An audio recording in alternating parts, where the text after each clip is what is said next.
I can confirm that the live stream and recording have begun. Okay, thank you. I see that we are at 5:30, and I see that we have a quorum in council.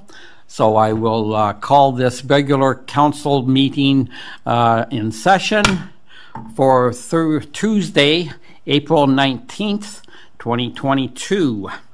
And as we usually do, we have a land recognition statement, and this week it will be read by Councillor Bob Hildebrand. Thank you, Mr. Mayor. We begin this meeting by acknowledging the land on which we gather is the traditional territory of the Haudenosaunee and Anishinaabe peoples, many of whom continue to live and work here today.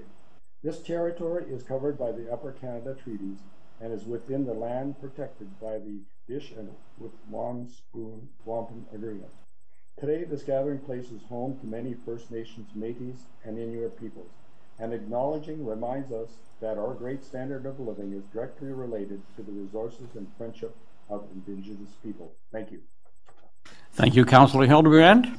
Before we move on to the approving of the agenda, I would, at the indulgence of council, like to send out kudos to the staff of our town's Recreation and Wellness Department for putting on, or for staging, such a great Easter egg hunt in collaboration with the Fenwick Lions Club. It was a beautiful day. It was a beautiful morning, and the town supplied 60,000 eggs that staff distributed onto the playing field of Centennial 1 playing field, baseball diamond, and the Lions supplied hot chocolate and hot dogs to all those who participated in the hunt. It was an excellent event, and the Lions members estimated that we had over 700 residents turn out for the event. So again, thank you to the Rec Department and to the Lions Club, the fabulous Fenwick Lions in Fenwick. To you, Madam Clerk, Deputy Clerk. Oh, Madam Clerk. Thank you, Mr. Mayor. I do have a motion put forth by Councillor Olson, seconded by Councillor Hildebrand, that the agenda for council be amended to add the addendum being item number 10.2.2, amendment to Parkland Water Main Installation Project Budget, and to move item 8.4.1, Family and Children's Service Niagara, June 12th, Mountain View Lemonade Day Proclamation, to be heard after item 4.2.1, Delegation, Family and Children's Services Niagara. To you, Mr. Mayor, for any discussion. Thank you. Any discussion on these agenda amendments? Not seeing any, Madam Clerk. Thank you. The vote begins with Councillor Hildebrand. Yes. Councillor Wink. Yes. Councillor Hahn. Yes. Councillor Kaur. Yes. Councillor Olson. Yes. Mayor Junkin. Yes. Thank you, Mr. Mayor. That does carry. That does bring us to be it resolved that the agenda for April 19th, 2022 regular meeting of council be adopted as amended, and this motion is put forth by Councillor Olson and seconded by Councillor Hildebrand. To Mr. Mayor for any discussion. Okay, any discussion from council on the amended agenda? Seeing none, Madam Clerk. Thank you. So for the agenda to be amended, this resolution vote begins with Councillor Hahn. Yes. Councillor Hildebrand. Yes. Councillor Kaur. Yes. Councillor Olson. Yes. Councillor Stewart. Yes. Councillor Wink. Yes. Mayor Junkin. Yes. Thank you, Mr. Mayor. That does carry, and that does bring you to the disclosure of pecuniary interest. Thank you. After viewing the agenda, does any council member have a disclosure of pecuniary interests or general nature thereof to declare? Not seeing any, Madam Clerk. Thank you. I have so noted. That does bring you to your presentations, and your first presentation is a COVID-19 pandemic update, and this is from Chief Limburner. Thank you, Mr. Mayor. Thank you. Chief, you have the floor. Thank you. Through you, Mr. Mayor, councillors and members of SLT. Just a quick update. So as of today, Pelham has had total active case count in the last 28 days, 127. Our activity rate per 10,000 population is 2.7, which ranks us 7th out of the 12 municipalities. Niagara region had has a total active cases of 1,911, 13 new today. Those numbers are definitely lower than they really are because of the lack of testing. Total deaths in the region are 530. Positivity rate in the region is 20%. Niagara Regional Hospital admissions in the past 28 days, there's been 56 acute admissions. The ICU has gone down by 5, and there has been 0 in the ICU on ventilators. Ontario today, 1,218 new cases. Total deaths amount to 12,633. Ontario hospital admissions are at 1,486 acute. Of those, 206 are in ICU and 87 ICU on ventilators. Across the country, we've had just over 3.6 million total cases and total deaths amount to 38,288. Our Niagara Public Health Unit is currently working with 23 active outbreaks. And Pelham has experienced, as a town, a number of positive cases within the workforce, more so in the last couple of weeks than we've had in the last couple of years. So out of an abundance of caution, all employees are required to wear masks in the workplace unless they're working alone or in a vehicle alone. So, and that's the end of my report. Do you have any questions? Thank you, Chief. Any member of council have any questions or comments on the Chief's report? Not seeing any. If I could just, for a minute, Chief, that 20% positivity in the region, wow, that's definitely a wave, but it is nice to see that there are no patients on ventilators in the ICU. So a lot, obviously, of COVID out there, but the hospitalizations and the ventilators are obviously staying down where we like to see the figures. Any comments on that, Chief? That's correct. The Niagara Public Health Unit is one of the highest as far as percentages of cases across the province, but you know, the severity has definitely lessened, but still can't stress the point of wearing masks and, you know, washing your hands, cleaning, and you know, being as safe as you possibly can. So the good thing about the region as I'm around is that everybody is pretty well wearing masks everywhere I go, and in the public, in the workplace, and that. So we're forging ahead, and I think that we're definitely on a positive track forward. Excellent. Thanks again, Chief, for your report. Not seeing any further comments, I turn to the clerk. Thank you. Through you, Mr. Mayor, I do have a motion put forth by Councillor Hahn, seconded by Councillor Wink. Be it resolved that Council receive the COVID-19 update presentation from B. Limburner, Fire Chief and Community Emergency Management Coordinator, for information. To you, Mr. Mayor, for any other discussion. Well, thank you. Any other final comments or questions? Not seeing any, Madam Clerk. Thank you. The vote begins with Councillor Kaur. Yes. Councillor Olson. Yes. Councillor Stewart. Yes. Councillor Wink. Yes. Councillor Hahn. Yes. Councillor Hildebrandt. Yes. Mayor Junkin. Yes. Thank you, Mr. Mayor. That does carry. That brings you to your next presentation, which is from our CAO, Mr. David Cripps. Okay, Mr. CAO, you have the floor. Good evening, Council. I wouldn't say I have a report of substance this evening. I just thought I'd take this opportunity to suggest to you that I think going forward, we're going to condense these or collapse these into one presentation, either by the Chief or myself, depending on whether it has more to do with public health data or more to do with the municipal corporation.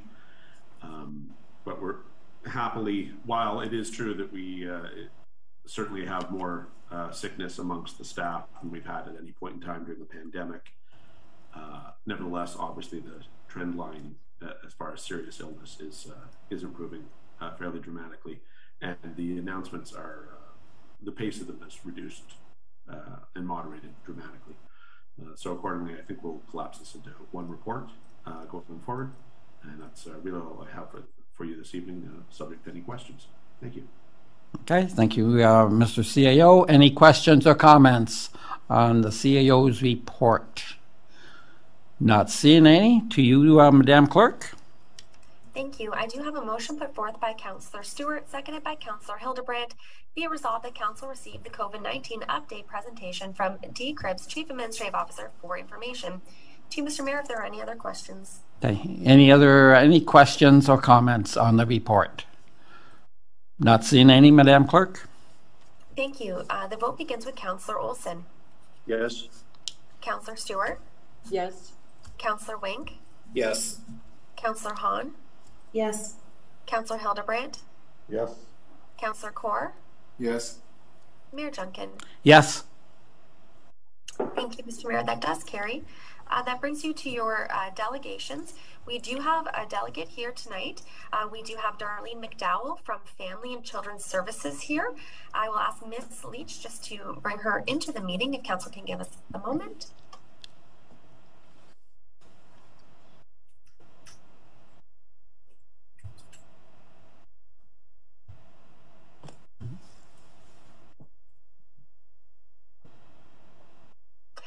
Ms. Dowa is in the meeting now. I'd just like to remind our presenter that she is limited to a 10-minute presentation and that we do have a timer, and we'll be letting her know when she reaches 10 minutes.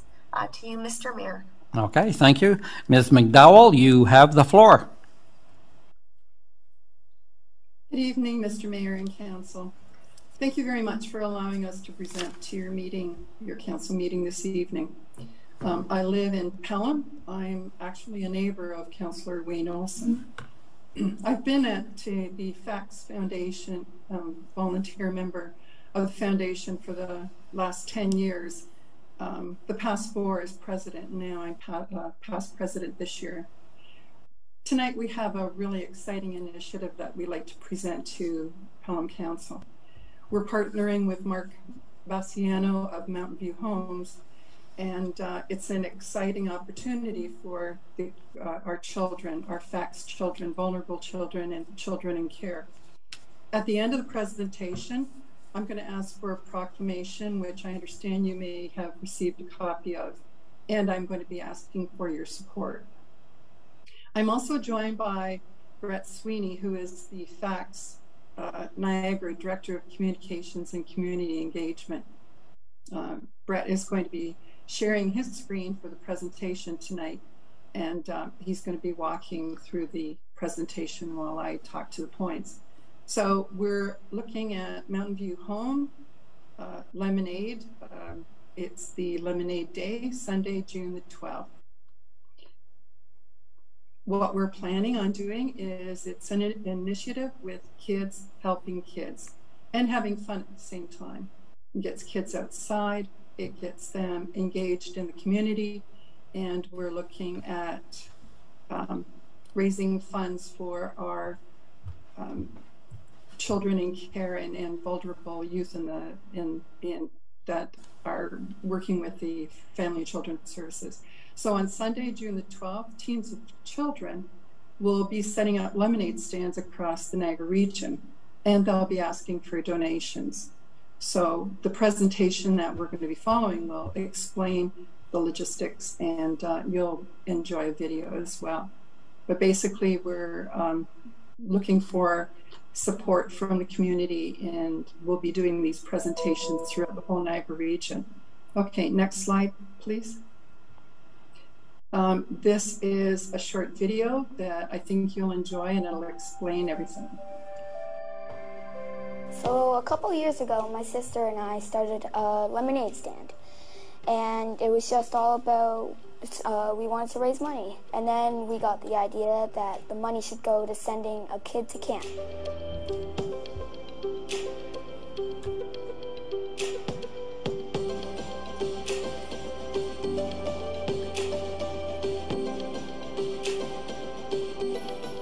Hi, I'm Caroline Polgravia, President of the FACS Foundation Board.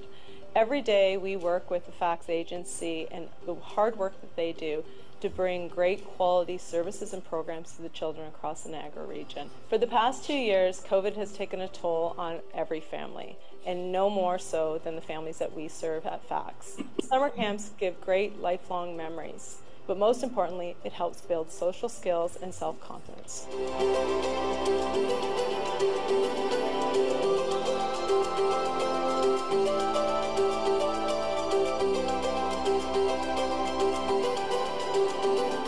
Hi, I'm Mark Bassiano with the Mountain View Building Group, and I'm honored and excited to be here today as a partner with Family and Children's Services to aid them in their crucial role as they protect children and strengthen families throughout our region. We're really excited to be part of this new initiative, which is really aimed to engage families, particularly young people, to get involved, create awareness in our communities, raise badly needed dollars, and to have some fun along the way. I really want to encourage you to get involved and do your part.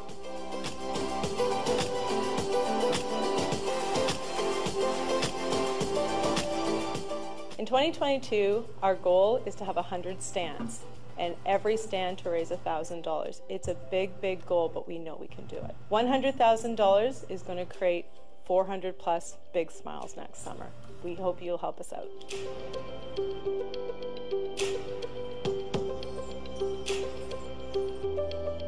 On Sunday, June 12th, my sister and I will be hosting Mountain View Lemonade Stand.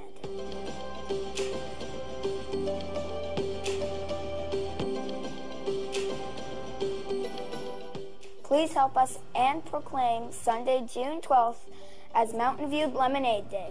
I want to thank you in advance for all your support in something that truly will make a material difference in so many lives across the Niagara region. Please join us on Sunday, June 12th for Mountain View Lemonade Day. Cheers, guys.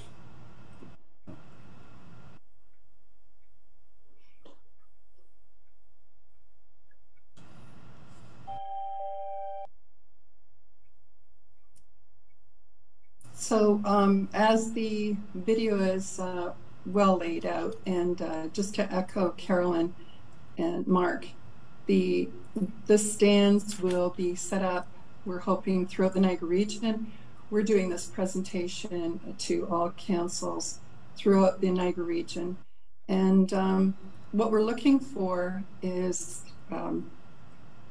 sending vulnerable children to camp in July and August. So these 2 years of pandemic have really impacted our families and our youth in so many ways, and they need to be outside and have positive experiences. And that's what we're hoping for. The foundation has supported children in summer camps throughout the years. Next slide, please, Brett.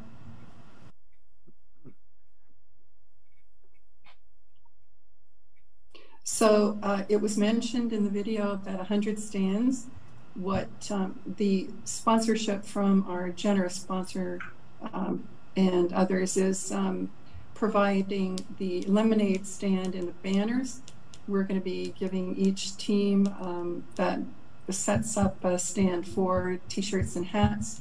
They'll be getting concentrate, stickers, and cups. And every dollar that is raised by the kids at these lemonade stands, we'll be sending other kids to camp. Next slide, Brett. So this is the strategy. The goal is to have this number of stands throughout the Niagara region. In Pelham, we're looking at 5 stands. We've got 1 committed already. Angela is a Pelham resident, and she's one of the contacts at Mountain View. So we're looking for more coverage in the Pelham area. Basically, the children can sign up teams, or they can sign up families, set up a stand in their community, in their neighborhood, and online with the Family and Children's Services website, you'll be able to see where the teams are and be able to support them online or by visiting their lemonade stand. So what we're asking council for tonight is, our call to action is, please proclaim Sunday, June the 12th, Mountain View Lemonade Day. Please help us promote the day. And we're asking for participation from all in supporting the kids and the youth in the day. So the support is proclaim Sunday, June the 12th, Mountain View Lemonade Day. Encourage the community through any of the social media through Pelham. And of course, you can register or you can locate a lemonade stand in your area just by accessing the Facts Now Niagara Foundation website. And I think that's the last screen. Just wanted to thank everybody for your attention and for your participation. And are there any questions? Excellent. Thank you for that presentation, Ms. McDowell. A great initiative for presenting an opportunity to send vulnerable kids to camp.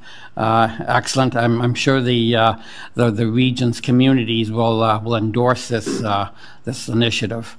Questions I see, Councillor Olson. Yes, through you, Mr. Mayor, and thank you, Ms. McDowell, and thank you for coming tonight. You're very welcome with the ideas like this. I think Mountain View and the Family and Children's Aid Services, they should be congratulated for this kind of endeavor.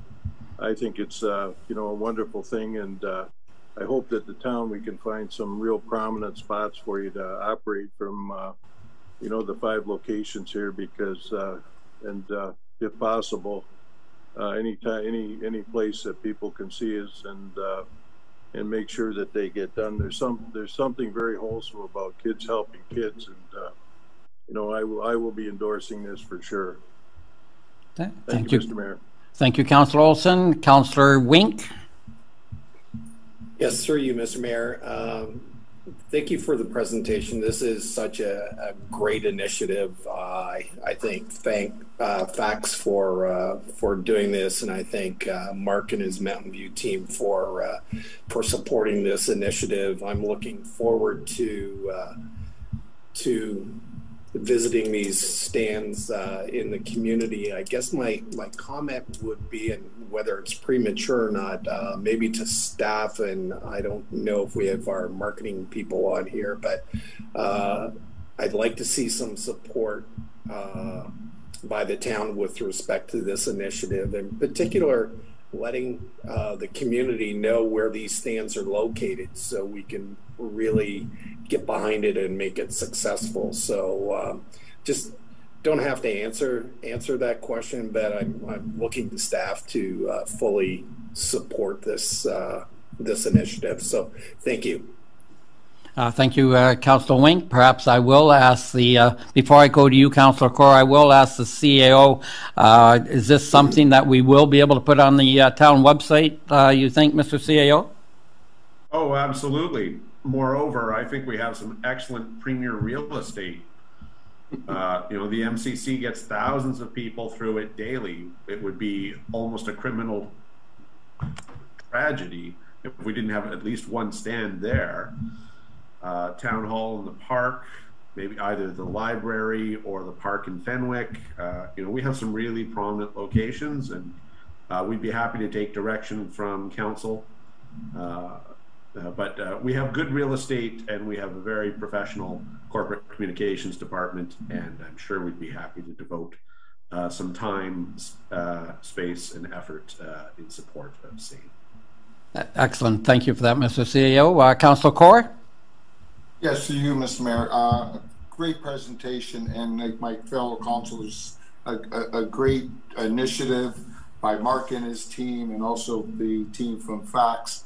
The one question I have, are we still looking for 4 stands or volunteers to man those stands? And how do kids or people get involved or ask their sons to sign up for these stands? If I could, and I might ask Brett if he could just jump in just to add to it. There is a sign up on the Niagara Foundation website. It's on the presentation that you received.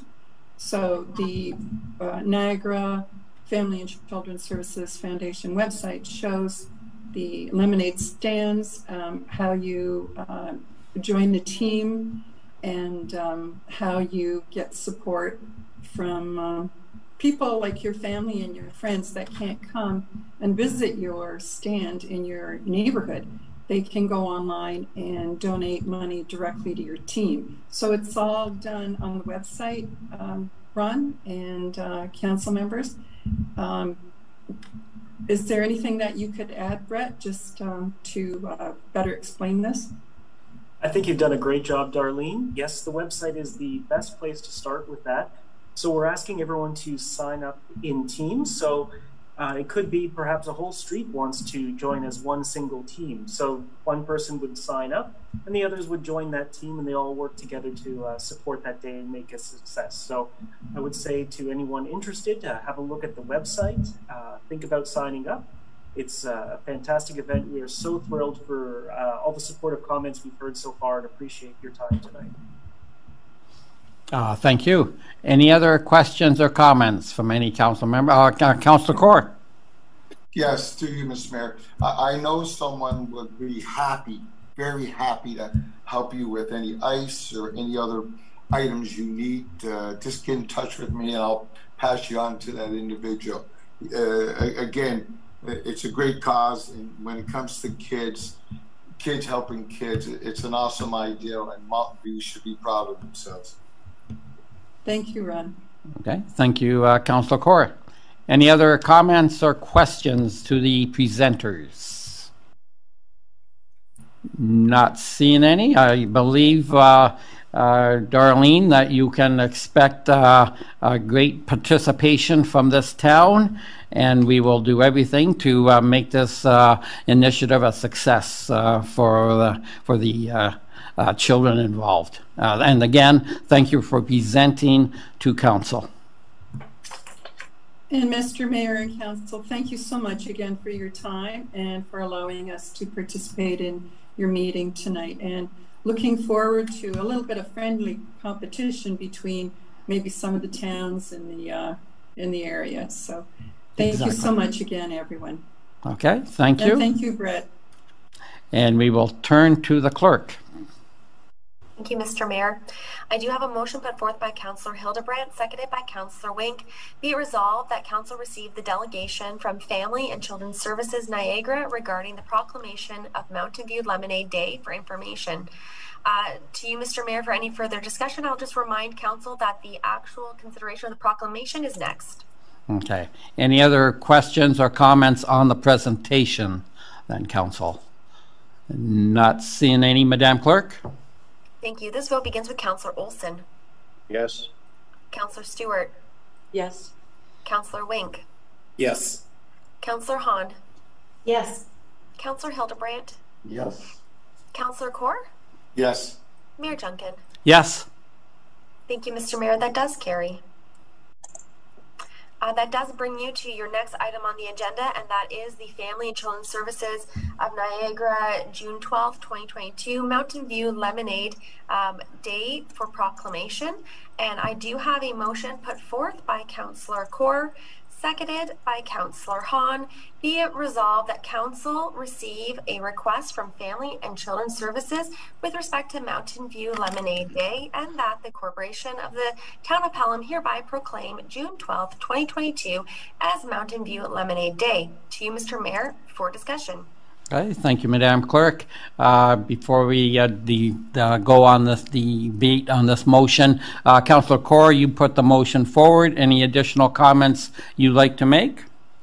No, I think we said it all, and again, it's a great idea from Mountain View, and also my friends at FACS. I know there's a lot of board members that visit me on a regular basis, so it's a great event, and we should support it 100%.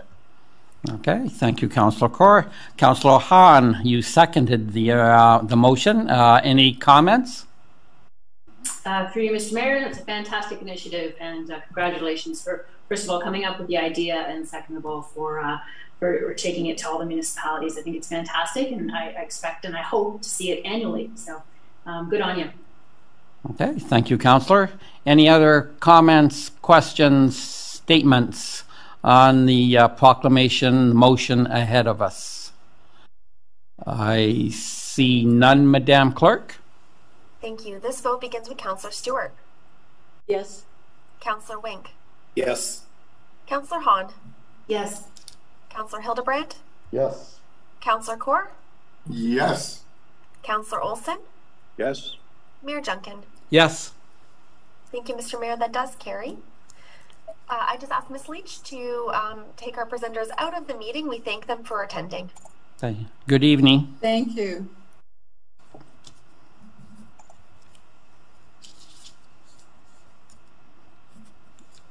Thank you. I do have a motion put forth by Councillor Hahn, seconded by Councillor Olson. Be it resolved that the following minutes be adopted as printed, circulated, and read. 1 SC-03/2022, Special Council Meeting, April 4th, 2022, and 2 RC-07/2022, Regular Meeting of Council, April 4th, 2022. To you, Mr. Mayor, to call for any errors or omissions. Thank you, Madam Clerk. Does any member of council have any errors or omissions that they have spotted in these minutes? Not seeing any, Madam Clerk. Thank you. The vote begins with Councillor Wink. Yes. Councillor Hahn. Yes. Councillor Hildebrandt. Yes. Councillor Kaur. Yes. Councillor Olson. Yes. Councillor Stewart. Yes. Mayor Junkin. Yes. Thank you, Mr. Mayor. That does carry. To you, Mr. Mayor, that does bring us to item 7 on the agenda. This is the request to lift consent agenda items for separate consideration. If any members of council wish to lift an item, now would be the time. If a council member wishes just to simply discuss the item on the consent agenda, lifting is not required. To you, Mr. Mayor, I just ask if there's any members of council who wish to lift any items. Thank you. Council, is there any member that would like to lift a consent agenda item? I see Councillor Olson. Yes, through you, Mr. Mayor, I'd like to lift the Ontario Must Build It Right the First Time letter from Waterloo. Okay, thank you. Any other councillors like to lift any items? Not seeing any, Madam Clerk. Thank you, Mr. Mayor. I'm just noting that as item 8.5.1, lifted by Councillor Olson. I have so noted. That does bring us to the rest of the consent agenda. Did you want me to list as categories for council to discuss? Yes, go ahead, Madam Clerk.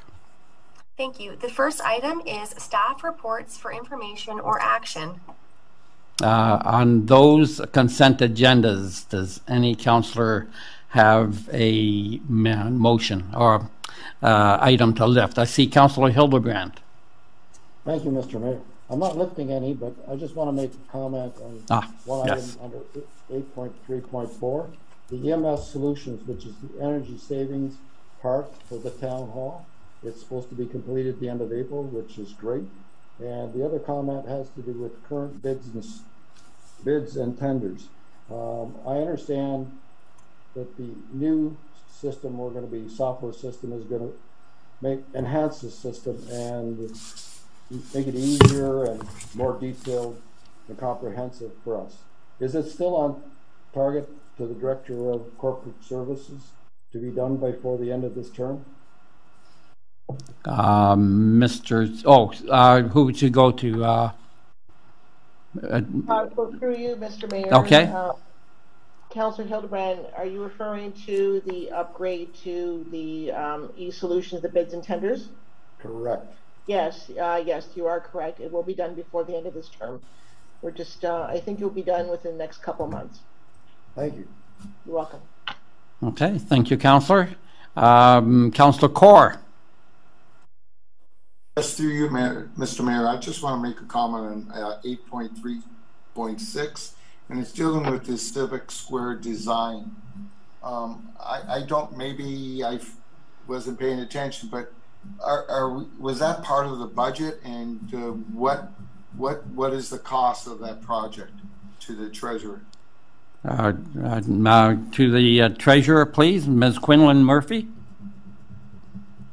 Through you, Mr. Mayor, the part that the portion of the budget pertaining to the Civic Square was just the study right now, the design. I'm going to pass it over to the Director of Community Planning and Development, who is responsible for that project.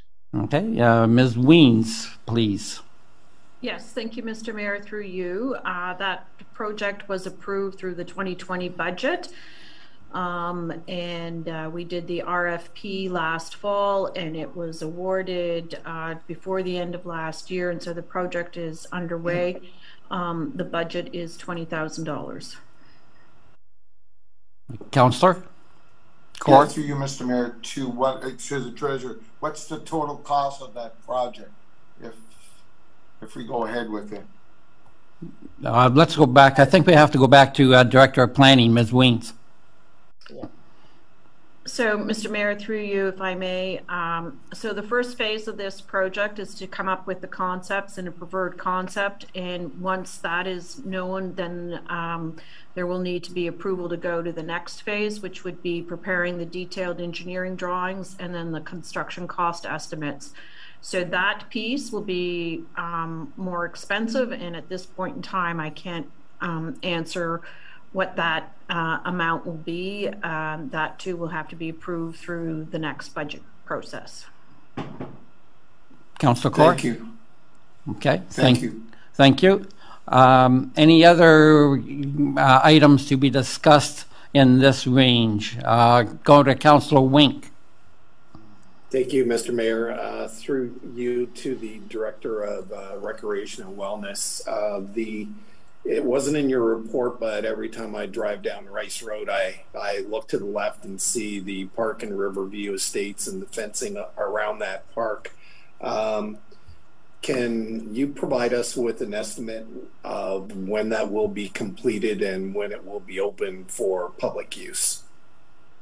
Ms. Perhaps Mr. CAO. Oh, Ms. Van Ravensby is on holidays, so we will turn to This Mr. might be a CAO. nice time for me to introduce council to those who don't know. Brian Secord was promoted last year and is our supervisor out at RCW.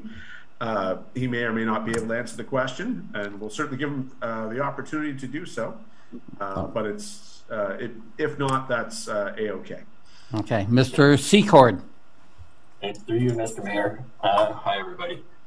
Unfortunately, I can't answer that question. I think we're waiting on a floor, to be honest, to be laid before the closure of that project. I think the person to ask in here would be probably Jason Marr if he's around, but I don't exactly know a time frame. We haven't got that yet.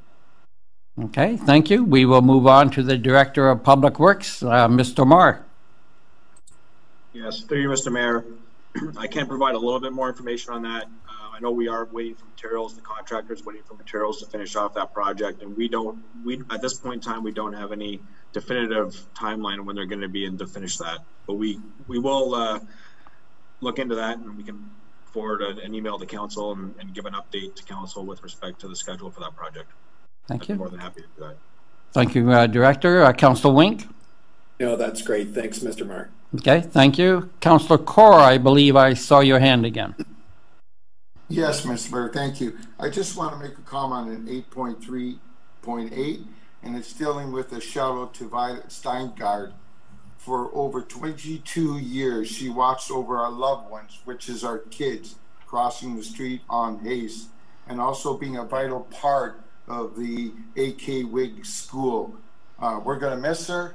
I know she helped my two boys cross the street on a regular basis. I think one of them was my youngest one was a little devil, she always used to tell me, but we're going to miss her, and I hope she enjoys her retirement with Ken, and she's a well-deserved retirement. Thank you. Okay, thank you, Councillor, for that shout out. Thank you. Any other questions or comments on these agenda items before us right now in this category? Okay, not seeing any, Madam Clerk.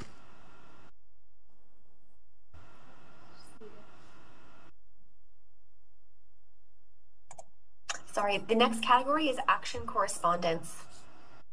Okay, thank you.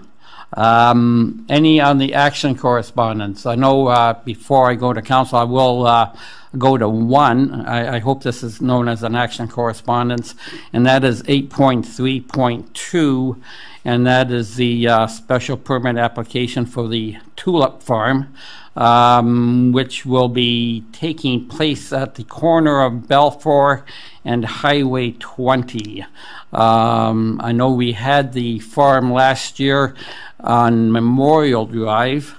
I believe it's slated to be somewhat a bigger event this year. Perhaps the Director of Planning have all the permits being given out at this date or not? Could you comment on that, please?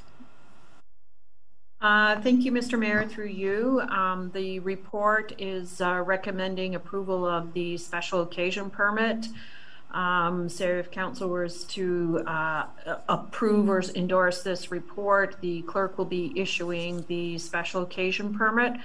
There are some conditions associated with that permit with respect to matters relating to food trucks and their inspection requirements and so forth. So those are things that are in hand with the applicant. They're well aware of those things and they're going through the process to deal with those conditions. So we expect that they will be open April 30th, I believe, is when they want to start to be open. Yes, I thank you for that. I believe you're right. The beginning is April 30th.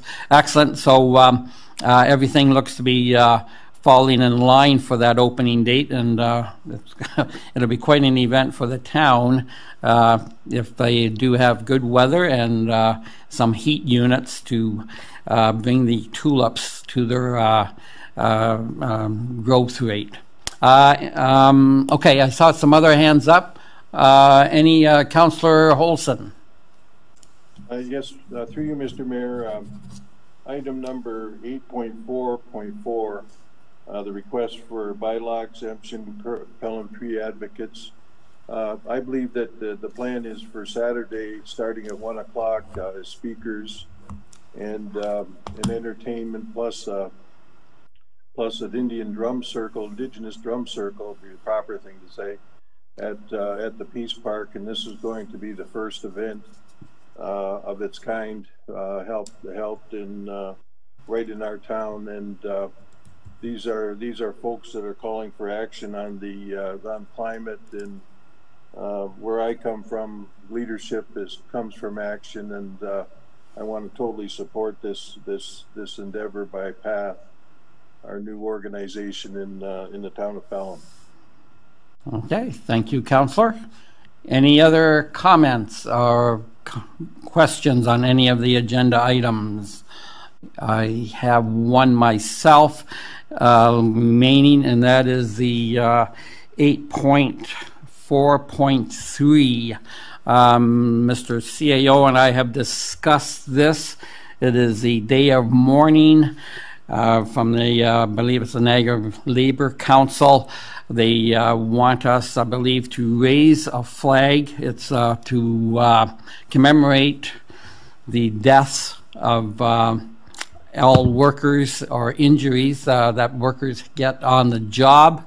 Mr. CAO, you had indicated to me that you were going to be asking area CAOs. As council knows, we are flying the Ukrainian flag right now because of that catastrophe happening to that country. Mr. CAO, any comments on this issue? Yes, Your Worship. In consultation with our colleagues around Niagara, it seems that the generally agreed upon approach is to lower flags to half-mast as per request, but we'll probably keep flying the Ukrainian flag. So rather than put up a labor flag per se, in recognition of the loss of life, and there was a municipal worker killed somewhere around Kingston a month ago, 3 weeks ago, something in that ballpark. And obviously, of course, unfortunately, on-the-job injuries happen more frequently than that. So to recognize the ongoing issue, we will lower flags. The protocol would be to lower the flags half-mast for the day, but I think we'll keep the current ones that are flying flying. Excellent. Thank you for that. If you will. Yep. Okay. Thank you for that, Mr. CAO. Any other comments on any of these agenda items? Madam Clerk? Thank you, Mr. Mayor. That does bring you to the information correspondence items. Okay, thank you. Then any of those that Council would like to comment on? And Councillor Olson. Yes, I would like to comment on 8.5.1. It's the Ontario must build it right the first time. This is a letter from the city of Waterloo that was distributed, and essentially says that we have to reduce our greenhouse gas emissions by 50% by the year 2030 if we're going to have any hope at all of reaching a proper level of emissions within the next by 2050.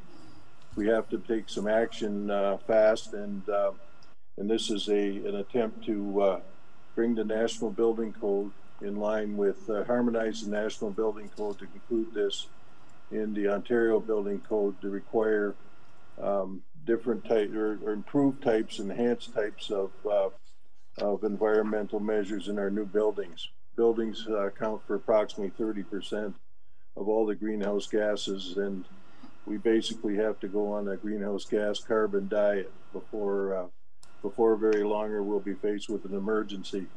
And that's what the purpose of this letter is to send it on to the Prime Minister and the Ontario government and our local municipalities. Okay, thank you, Councillor. Excellent. Any other comments, questions? I see none. Councillor Hildebrand. Through you, Mr. Mayor. One of the concerns I have with that memo from Waterloo is that they're asking for the province of Ontario to provide authority to municipalities to adopt a specific higher energy performance tier than the Ontario Building Code. In my past life, in my engineering days, Ontario and Canada was the most difficult place to practice engineering, building plants, because of all the different municipalities having different codes than the provinces and the federal governments. Imposing that kind of option, having municipalities, makes it very difficult for engineers running big projects to try and get things right the first time through. And then you're trying to register these projects with municipalities, not realizing that they have different standards or different versions of what's happening. So that is a problem for me with endorsing this particular letter. Thank you. Okay, thank you for those comments, Councillor. Any other comments or questions? Not seen any. Madam Clerk? Thank you. That brings you to your final category of committee minutes for information. Thank you. Any comments on the committee minutes? I would think that would be omissions or errors. Not seen any, Madam Clerk? Thank you, Mr. Mayor. I do have a motion put forth by Councillor Olson, seconded by Councillor Wink. Be it resolved that the consent agenda items as listed on the April 19th, 2022 Council agenda be received and the recommendations contained therein be approved, save and accept item 8.5.1. To Mr. Mayor for any discussion. Okay, council, any discussion on these items? Not seeing any, Madam Clerk. Thank you, Mr. Mayor. The vote begins with Councillor Hahn. Yes. Councillor Hildebrandt. Yes. Councillor Kaur. Yes. Councillor Olson. Yes. Councillor Stewart. Yes. Councillor Wink. Yes. Mayor Junkin. Yes. Thank you, Mr. Mayor. That does carry. That does bring you to your items for separate consideration. Item number 8.5.1 was lifted from Councillor Olson, and that is the Ontario Must Build It Right the first time. The original motion put forth by Councillor Olson and Councillor Wink is, be it resolved that Council receive correspondence from the City of Waterloo regarding Ontario Must Build It Right the first time for information. To you, Mr. Mayor, for discussion. Okay, thank you. Any discussion on this resolution put forward? Not seeing any, Madam Clerk. Thank you. Through you, Mr. Mayor, Councillor Olson did lift this. Just wondering if you had any further comments you wanted to make, or perhaps any amendments. Okay, yes, I wasn't sure myself what time to make that the proposed amendment. But Mr. Mayor, I would propose that the motion be amended to include, and that the council of the corporation of the town of Pelham endorse and support the resolution from the City of Waterloo regarding Ontario Must Build It Right the first time, and that the town clerk is hereby directed to circulate a copy of this resolution to the Ontario Minister of Municipal Affairs and Housing, local MPs and MPPs, City of Waterloo, and local area clerks. Okay. Thank you, Mr. Mayor. I would be looking for a seconder. Okay, is there a seconder on this resolution? And Councillor Wink will second. Thank you, Mr. Mayor. I do have the movers, Councillor Olson, seconded by Councillor Wink. Council can discuss the amendment. Okay, any discussion on the amendment before us? Councillor Hildebrandt. As I stated before, I have no problem with the general letter. I do have a serious problem with the individual municipalities being able to adopt specific higher performances than the Ontario Building Code. The Ontario Building Code governs what happens in the province of Ontario. Having municipalities adopt their own codes and standards makes life very difficult for those individuals trying to build in the province of Ontario. Therefore, I will not be supporting it. Thank you. Okay, thank you, Councillor. Any other comments on this before us? Councillor Kaur, did I see your hand? Yes, I did. Councillor Kaur? Yes, Your Honor.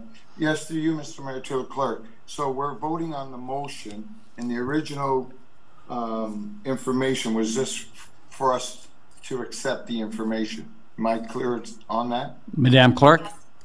You are clear. The original motion was simply to receive for information.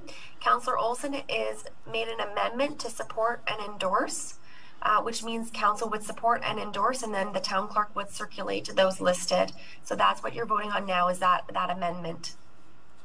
Councillor Kaur? Thank you. Okay, thank you. Any other comments? I see Councillor Stewart.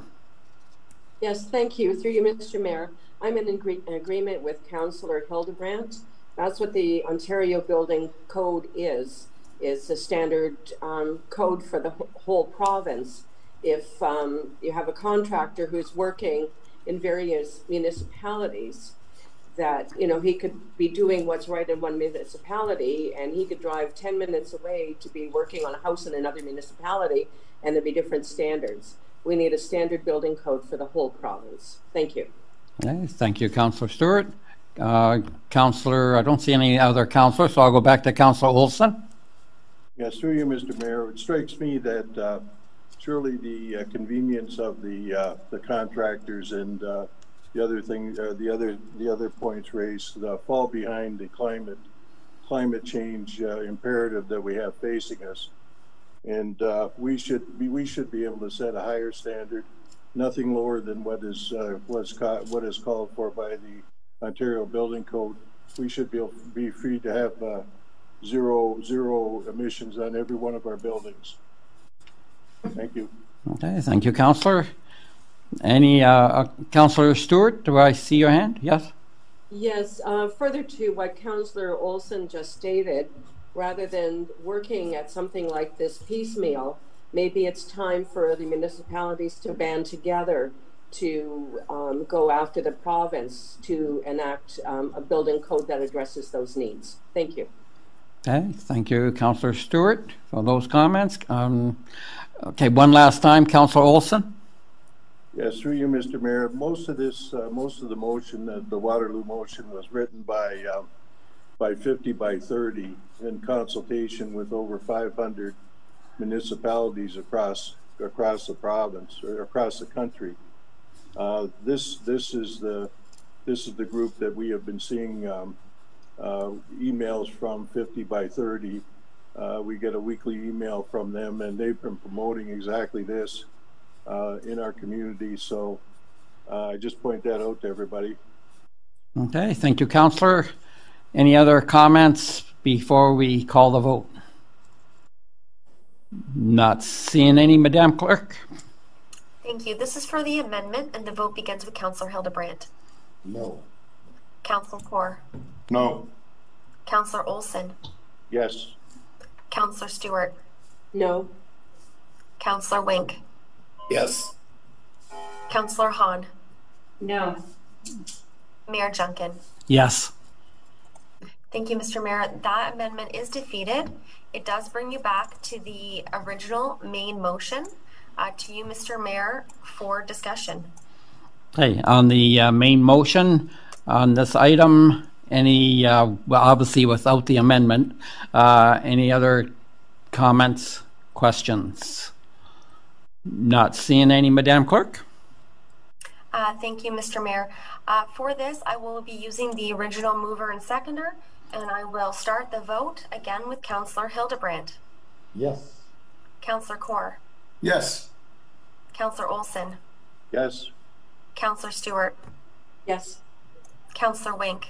Yes. Councillor Hahn. Yes. Mayor Junkin. Yes. Thank you, Mr. Mayor. That does carry. To you, Mr. Mayor, that brings you to staff reports. Your first staff report is the nomination of Pelham elected officials to Regional Transit Commission, and I do have a motion put forth by Councillor Hahn, seconded by Councillor Stewart.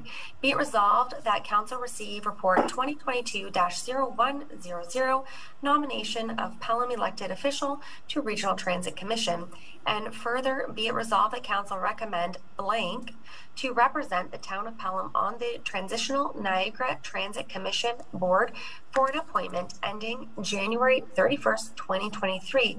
To you, Mr. Mayor, this is the motion as put forward in the recommendation report, and Council is looked to provide an amendment to indicate whom would be sitting on that board. Thank you.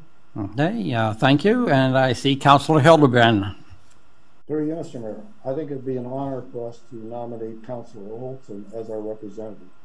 He showed initiative, he's very interested, and we've talked, and he's the right man for the job, in my view.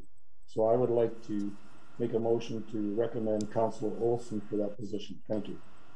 Okay, thank you, Councillor. I believe we need a seconder. Councillor Wink? Yes, I'll second that motion. Okay, thank you.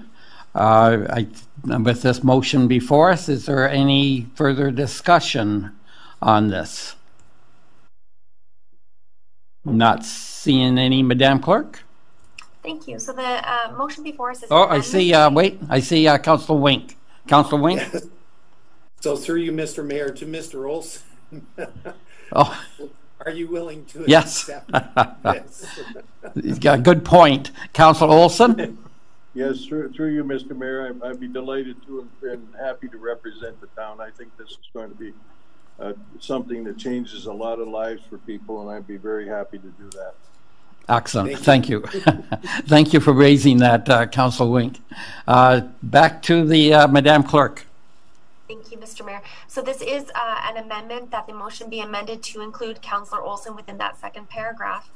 To you, Mr. Mayor, this vote begins with Councillor Kaur. Yes. Councillor Olson. Yes.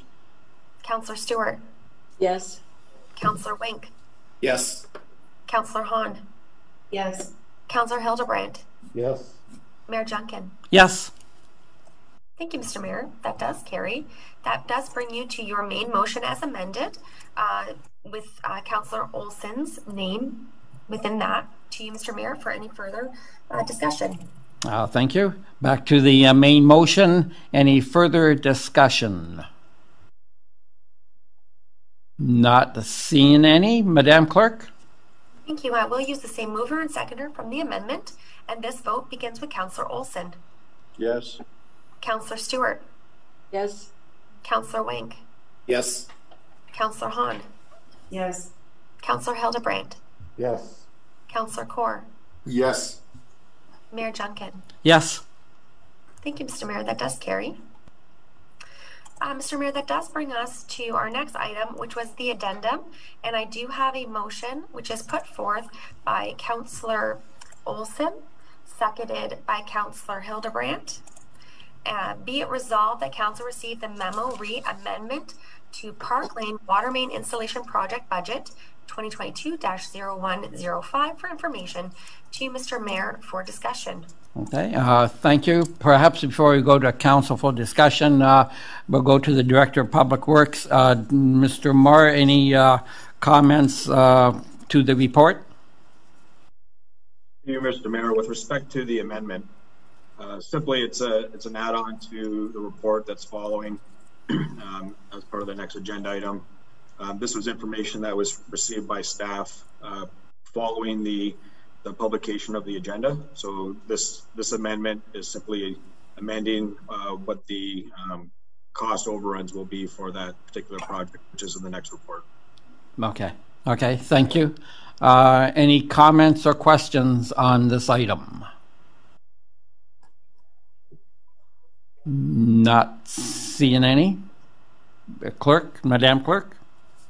Thank you. This vote begins with Councillor Wink. Yes. Councillor Hahn. Yes. Councillor Hildebrandt. Yes. Councillor Kaur. Yes. Councillor Olsen. Yes. Councillor Stewart. Yes. Mayor Junkin. Yes. Thank you, Mr. Mayor. That does carry. To Mr. Mayor, that does bring you to your next item. We do have a motion put forth by Councillor Kaur, seconded by Councillor Hildebrandt.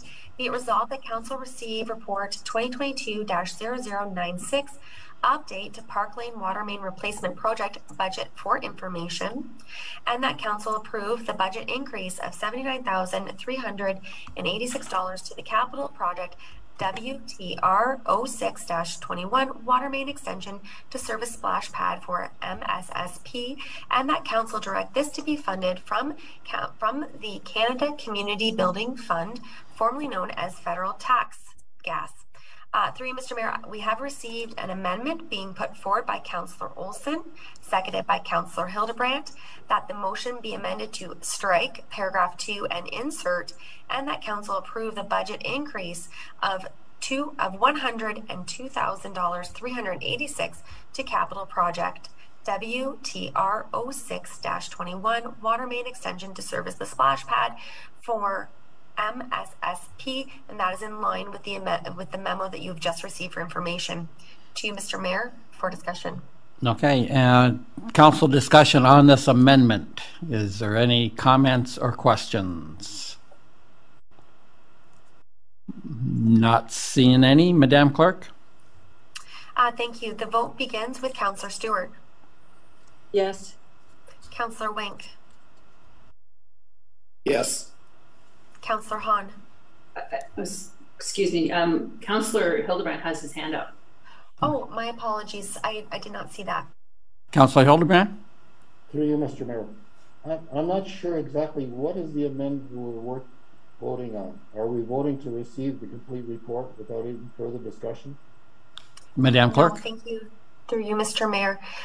This amendment is to swap out the second paragraph that had the incorrect financial information that was reported to Council in the previous memo. So to take out roughly $79,000 and to put in the figure of $102,386. Thank you. Thank you. Okay, thank you, Councillor. Continue on, Madam Clerk. Thank you. I'll continue on with Councillor Hahn. Yes. Councillor Hildebrandt. Yes. Councillor Kaur. Yes. Councillor Olson. Yes. Mayor Junkin. Yes. Councillor Stewart. I believe I called on Councillor Stewart and Councillor Wynne. Oh, I'm sorry. Make sure that I did. Okay. Yes. Sorry, Councillor. Can I vote twice? I'm seeing in the affirmative, yes. Thank you. That does then carry, and that brings you to your main motion as amended for you, Mr. Mayor, to discuss. Excellent. Now on this main motion, is there any comments or questions from Council? Councillor Hildebrandt. Here he is, Mr. Mayor, to the Director of Public Works. Yes, I have quite a few questions, but I'll limit my first to about 3 questions. Because number one I have is, what is the plan and schedule for material removal? And second question is, since the excavated material was just placed on an existing bank on the north side of the road, how do you know what existed before and what the excavated soil for the project is? Because it was just placed on the bank on an existing soil pile. So you got soil mixed with soil, and since the third question is, since the excavated material has been there for a few months and it's been identified that it has to get off site, how are we going to know that the rest of the bank is clear from contamination? So those are my first 3 questions, because I think it's critical that we get this material out of there as soon as possible. Thank you. Okay. Thank you, Councillor. To the Director of Public Works, Mr. Marr. Yes, thank you. Through you, Mr. Mayor. In discussions with the contractor, we're trying to get that material moved off site this week. In fact, we have received a contract from Walker Industries to take the material to a licensed landfill site. So the idea is that based on council approval tonight, we will execute that agreement and instruct the contractor to remove that material, and we're hoping to get that off site, if not this week, by April 25th. When the material was placed at the end of the asphalt area there, at the bottom of the driveway, the contractor was instructed to place silt fence around that material so that they wouldn't have the transmission of the silt off of that area. To answer your question with respect to how we know if the contaminated material, or what level we will remove the material to, and how we would tell if there is contaminated material present in the substrate, we'll have the contractor remove down to the existing grade. We don't anticipate conducting any further tests on the material or the existing material, but the area will be inspected visually, and then it will be dressed with topsoil and restored with either seed or sod, depending on the condition of the underlying substrate. Councillor Hildebrandt. Thank you very much. What I've noticed, because I've been down there many times, about a month ago it started with a resident's complaint to me, and then I got another resident's complaint last week. He's concerned that we're just pushing stuff over the bank. And the other thing I noticed is I went back 3 days later after my first visit, and more stuff had arrived. So it seems as though once you get a dump pile, it's a convenient place for people to dump stuff. And I don't know who's dumping this stuff, but I've got pictures of the additional material that have arrived. So the quicker we can get this stuff out of here, the better. Thanks. I'll let the other councillors ask questions before I come with my next speech. Thank you. Okay. Thank you, Councillor Hildebrandt. Any further comments, Mr. Marr? No. Thank you, Mr. Mayor. I'm not aware of any other contractors or people dumping in that area. Like I said, we've secured the back side of it with silt fence coming into the bank area. So we're satisfied that the silt material won't transmit down the slope. We'll restore it back to what it usually we restore it to existing or better conditions. And definitely agree with Councillor Hildebrandt. We would like to get that material removed as soon as possible, so we'll be working to do so. Excellent. Thank you, Mr. Moore. Councillor Kaur. Yes, to you, Mr. Mayor, to the director. When does the street sweeping machines dump their debris? They usually dump it in that area, do they not? Mr. Mark? Mr. Mayor, sorry, through you, Mr. Mayor, that is correct. That is an area that we use to stockpile sweeping materials prior to disposal, as well as excess snow piles. We also use that as a storage area as well. That sweeping operation is scheduled to start the end of April. In fact, that operation is set to begin on April 25th, and that's why I identified that date as the date for the existing material to be removed off-site. Thank you. Okay, thank you, sir. Okay, thank you, Councillor. Any other questions on the report? If I may, but before I go back to Council, Mr. Marr, I was down at the Stewart Street Park myself on during the weekend, and I noticed the pumping station, of course, was the region responsibility, and there does seem to be not significant, but erosion problems still there. Do you know if the region will be coming? Has the region finished their rehabilitation of the area, and if they have, could we get them to come back and take a secondary, a last look at some of the erosion that's happening alongside the roadway down to the pumping station, and also right at the bottom of the pumping station there seems to be the beginnings of erosion. Can you comment on where the region is on that project? Yes, so to you, Mr. Mayor, we have been in contact with the region. The short answer is no. The region's contract is not complete. There will be further restoration required there, as well as improvements to that access road.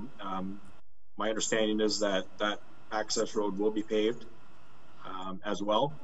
And I know that in discussions with the manager of Public Works, the region has taken efforts to try to reduce and control the amount of runoff from our parking lot, which comes down that slope.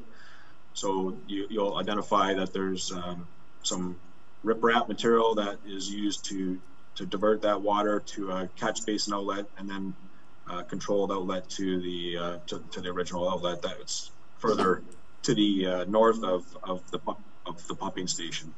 But there is erosion there. We will be addressing that with the region. The contract is not complete. There's further restoration work to do there, and I'll make sure that we pass along the information to have it restored properly.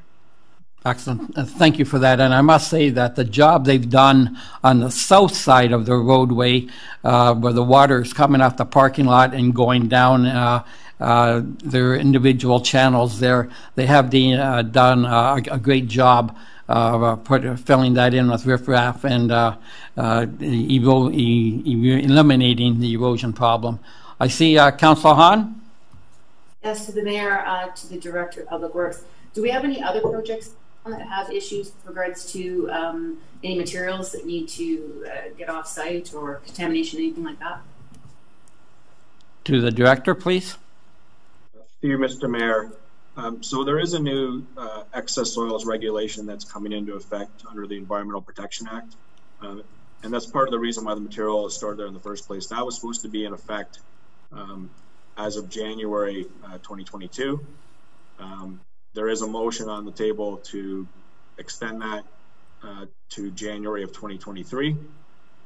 But what this new regulation is going to do is it basically controls the amount of excess soil that's removed off site, where it's deposited.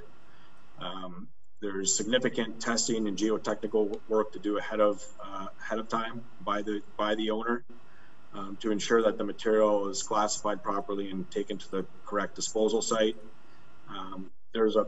Obviously there'll be a big push. It'll change our projects. We'll be looking to reuse as many materials as we can on site. for sure. So that's going to change the way we design and look at projects for sure, is try to minimize the amount of material coming off the site. So the long and short of it is it will impact budget with respect to material testing and the handling of that material. The engineering department is currently working on a report with respect to the information behind this new legislation for council's consideration and information. And we're looking to bring that to council sometime in May, early June of this year. So that is coming to council for information. Councillor? Thank you. So further to that then, with regards to the actual splash pad at the park then, is there going to be any foreseeable issues there with where the digging will be for that? To the director? Through you, Mr. Mayor, I can't comment specifically on that project at this time. I don't have information to comment on it. So obviously, moving forward in projects as of shovel in the ground of 2023, it will definitely impact any excavation work that's being performed on municipal property, and it'll increase costs for the engineering testing side of things before the project starts, and it's going to increase the costs required for handling and disposal of that material. Okay, thank you. Thank you. And just for clarification, Director, it's only when you remove the soil from the site that that's the only. If you leave the soil on the site, you're okay with that. Is that correct? Through you, Mr. Mayor, to be quite honest, that's a good question, and that's something that we'll provide as part of our information report of how it affects the projects. My understanding is that if the material that's being removed meets certain requirements and can stay on site, then that's not an issue. And the preference is by the province to keep that material on site to limit the amount of soil that's coming off of projects. Okay, thank you for that. Thank you. Any other questions from any other councillors? I see Councillor Stewart. Yes, thank you. Through you, Mr. Mayor, to the director. I've got concerns about the locates that were done on that property. It says that some of the locates were significantly inaccurate, and then there were some things that were underground that they weren't aware of at all. I'm wondering who did the locates. Were they done by the town or the contractor, or the call before you dig service?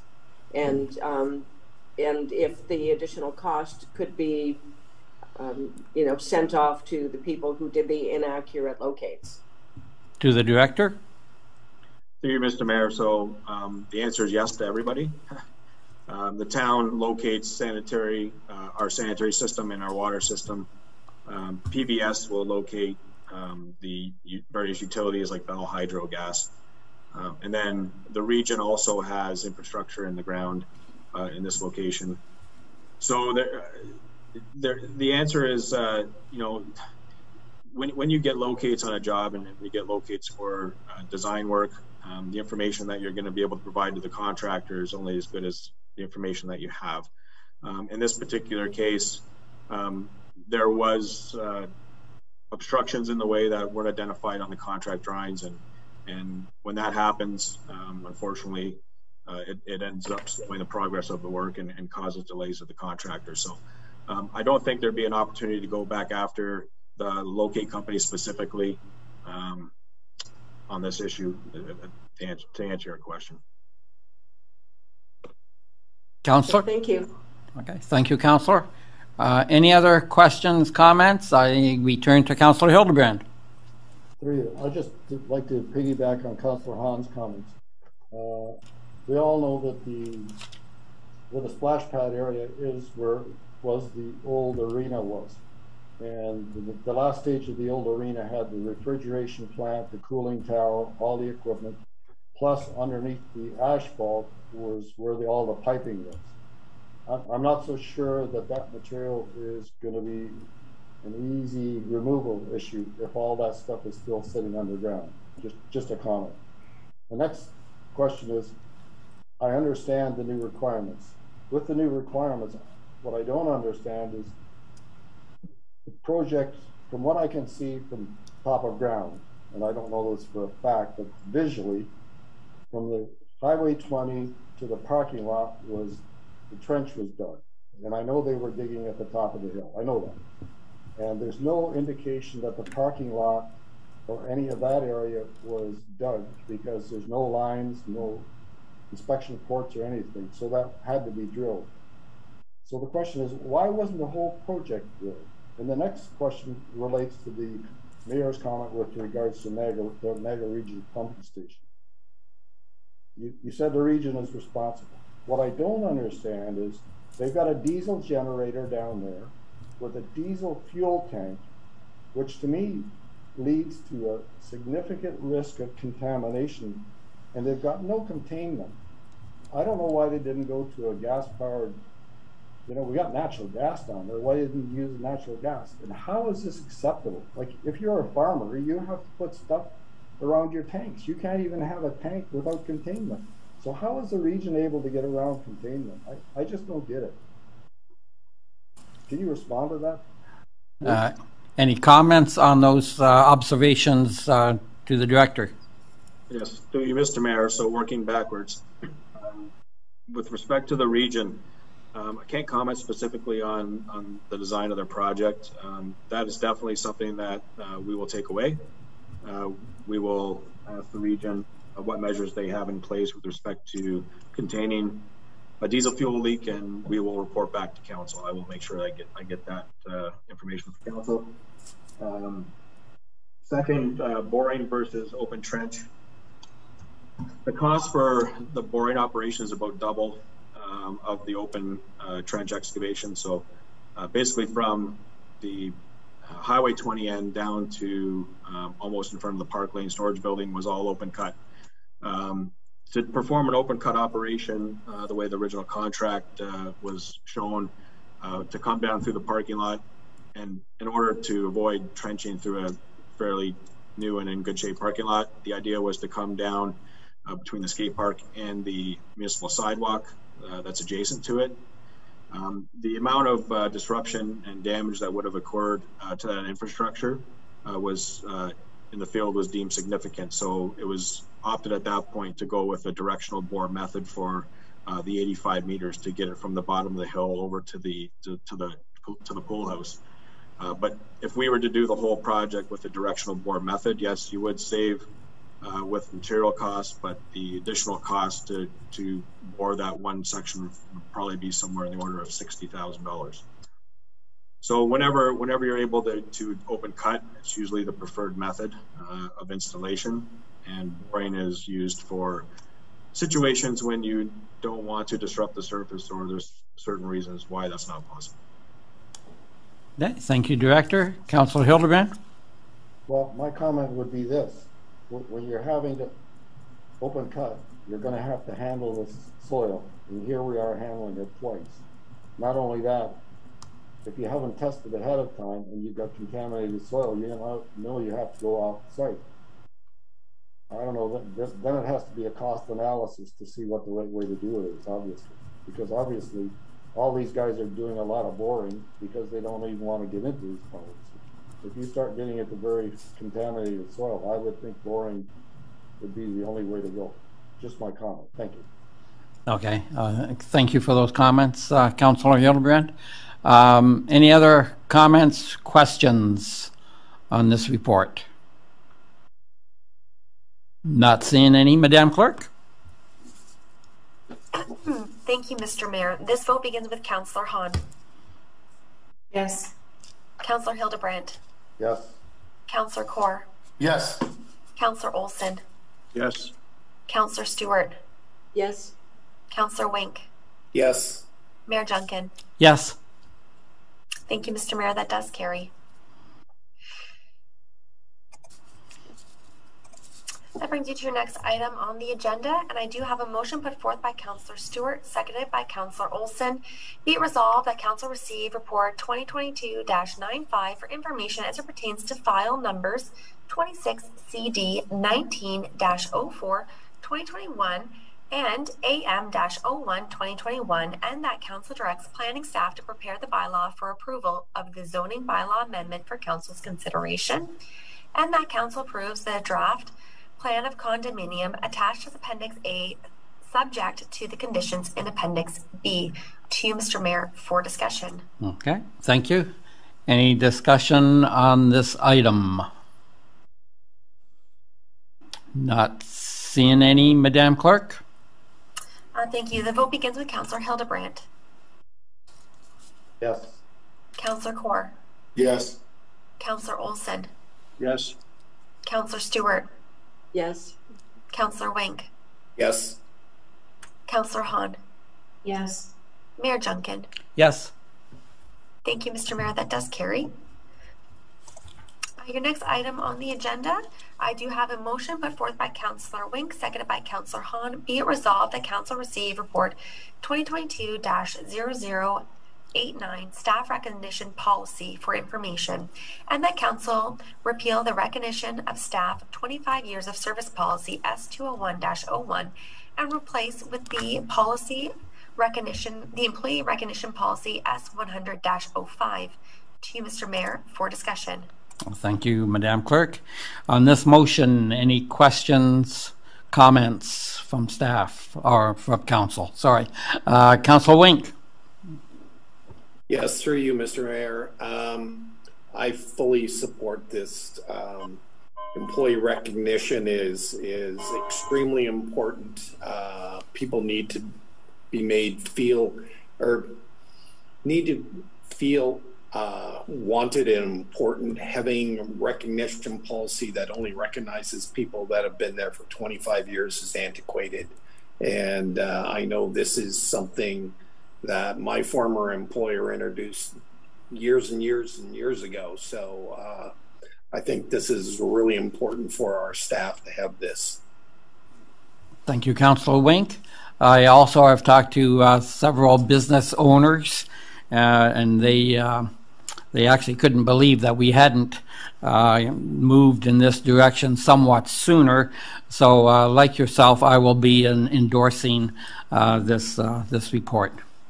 Any other? I see Councillor Hahn. Through the mayor, a question to the CAO. With regards to the gift card, is the gift card from a Pelham business, or where is it just random, or hopefully it's from a Pelham business to support businesses here? Mr. CAO? Ideally, they'll be Pelham bucks. Great, thank you. Okay, thank you. Any other questions? Not seeing any, Madam Clerk. Thank you. The vote begins with Councillor Kaur. Yes. Councillor Olson. Yes. Councillor Stewart. Yes. Councillor Wink. Yes. Councillor Hahn. Yes. Councillor Hildebrandt. Yes. Mayor Junkin. Yes. Thank you, Mr. Mayor. That does carry. That brings you to your next item on the agenda, and I do have a motion which is being put forth by Councillor Hildebrandt, seconded by Councillor Hahn. Be it resolved that Council receive Report 2022-0091 Chief Administrative Officer Compensation Adjustment for Elected Officials for information, and that Council approve an adjustment in compensation for councillors of $4,700 and an adjustment of $13,000 for the position of Mayor effective November 15, 2022, which is the first day of the next term of office. To you, Mr. Mayor, for discussion. Okay, thank you, Madam Clerk. Any discussion from any member of council on this motion before us? I see Councilor Hildebrandt. For you, Mr. Mayor, it's amazing how difficult something so easy should be once you start getting questions about your rationale and your purpose for doing this.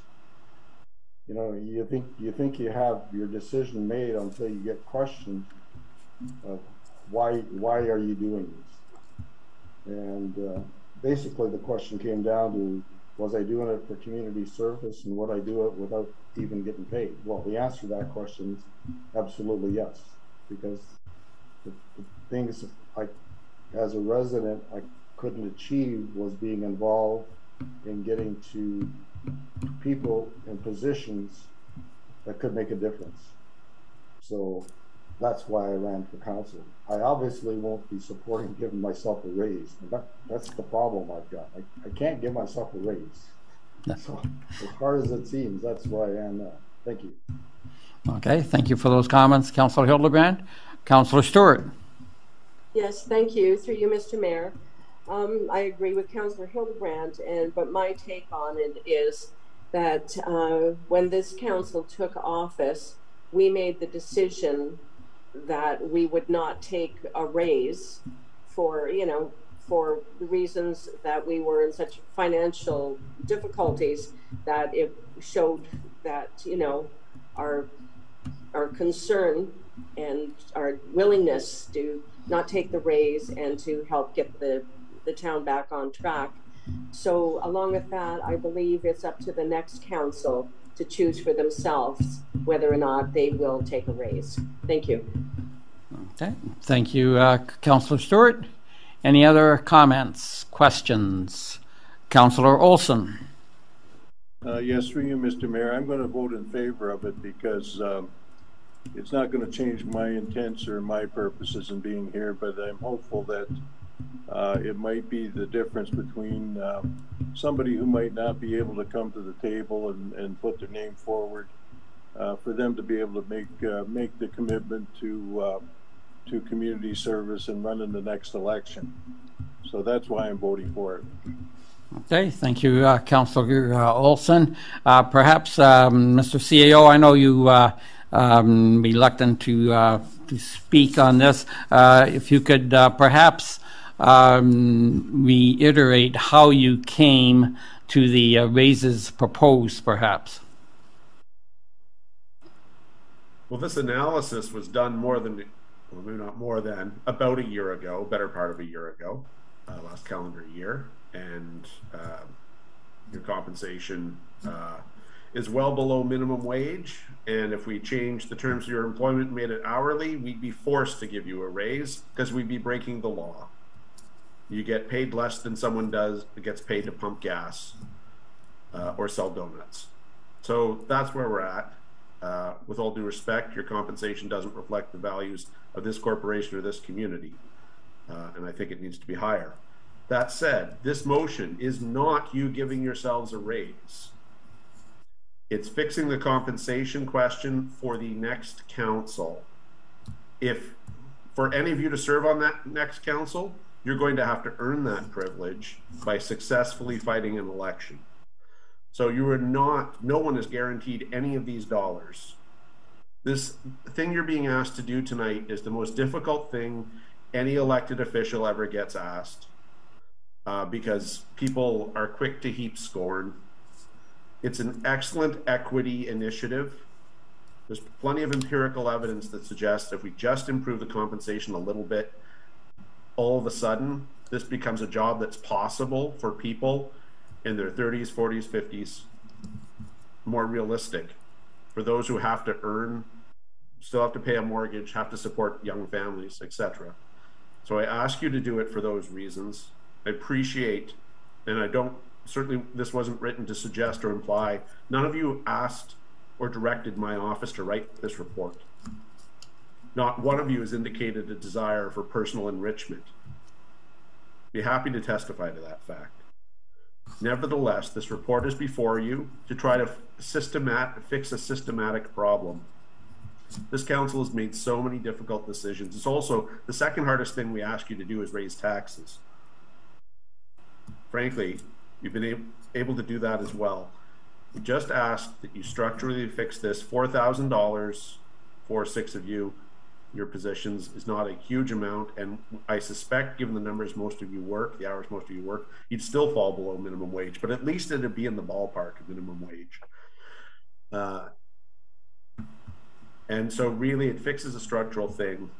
This is not for any of you. It might be for some of you, but it will only be for you if you fight another election and win it. So that's the thing in between, which is why this is the appropriate time.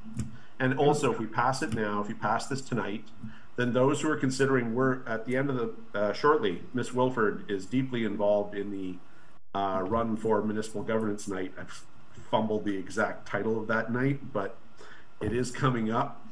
And this would be something people could see what the actual number was, and it might affect someone's decision to run. So really, it's extremely open-minded of you to do this, because it might actually increase the number of challengers. For those who run, it's arguably it's adverse in interest for you. At any rate, we will of course respect your wishes, but this is an opportunity to fix something that's structurally wrong. No one should work for less than minimum wage, which you do, and it may help other people. And for those reasons, the report has been written, and for no other. Thank you. Thank you, Mr. CAO. Councillor Wink. Yes, through you, Mr. Mayor. I appreciate what Mr. Cribbs is saying and trying to do for the council. It is a tough decision.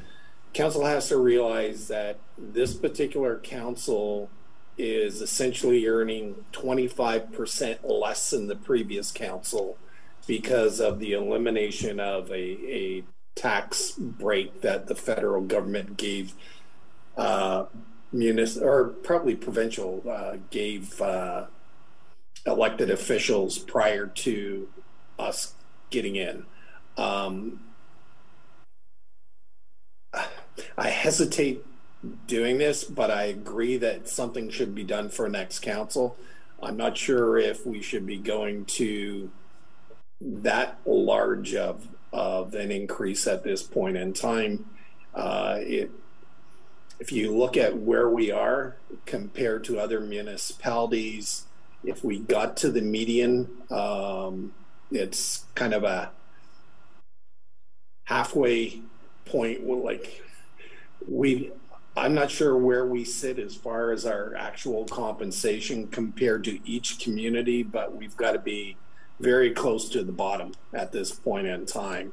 I would support something halfway in between and go to the median, and I think that's that compromise at this point. Councillor, do you want to put forth an amendment at this time? Sure. Why don't we put an amendment that any increases would be limited to the median of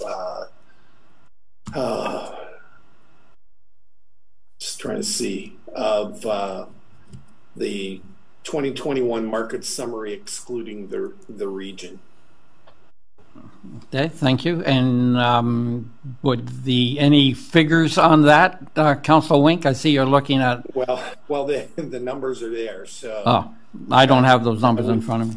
Yeah, sorry. That would move the mayor from 35,576 to 45,702, and it would move councillors from 16,306 to 18,272. So that's a 12% increase. Okay, thank you for that, Councillor. Is there a seconder for this amendment? Councillor Olson, you will second it? I will, Your Honor. Okay, thank you. Councillor Wink.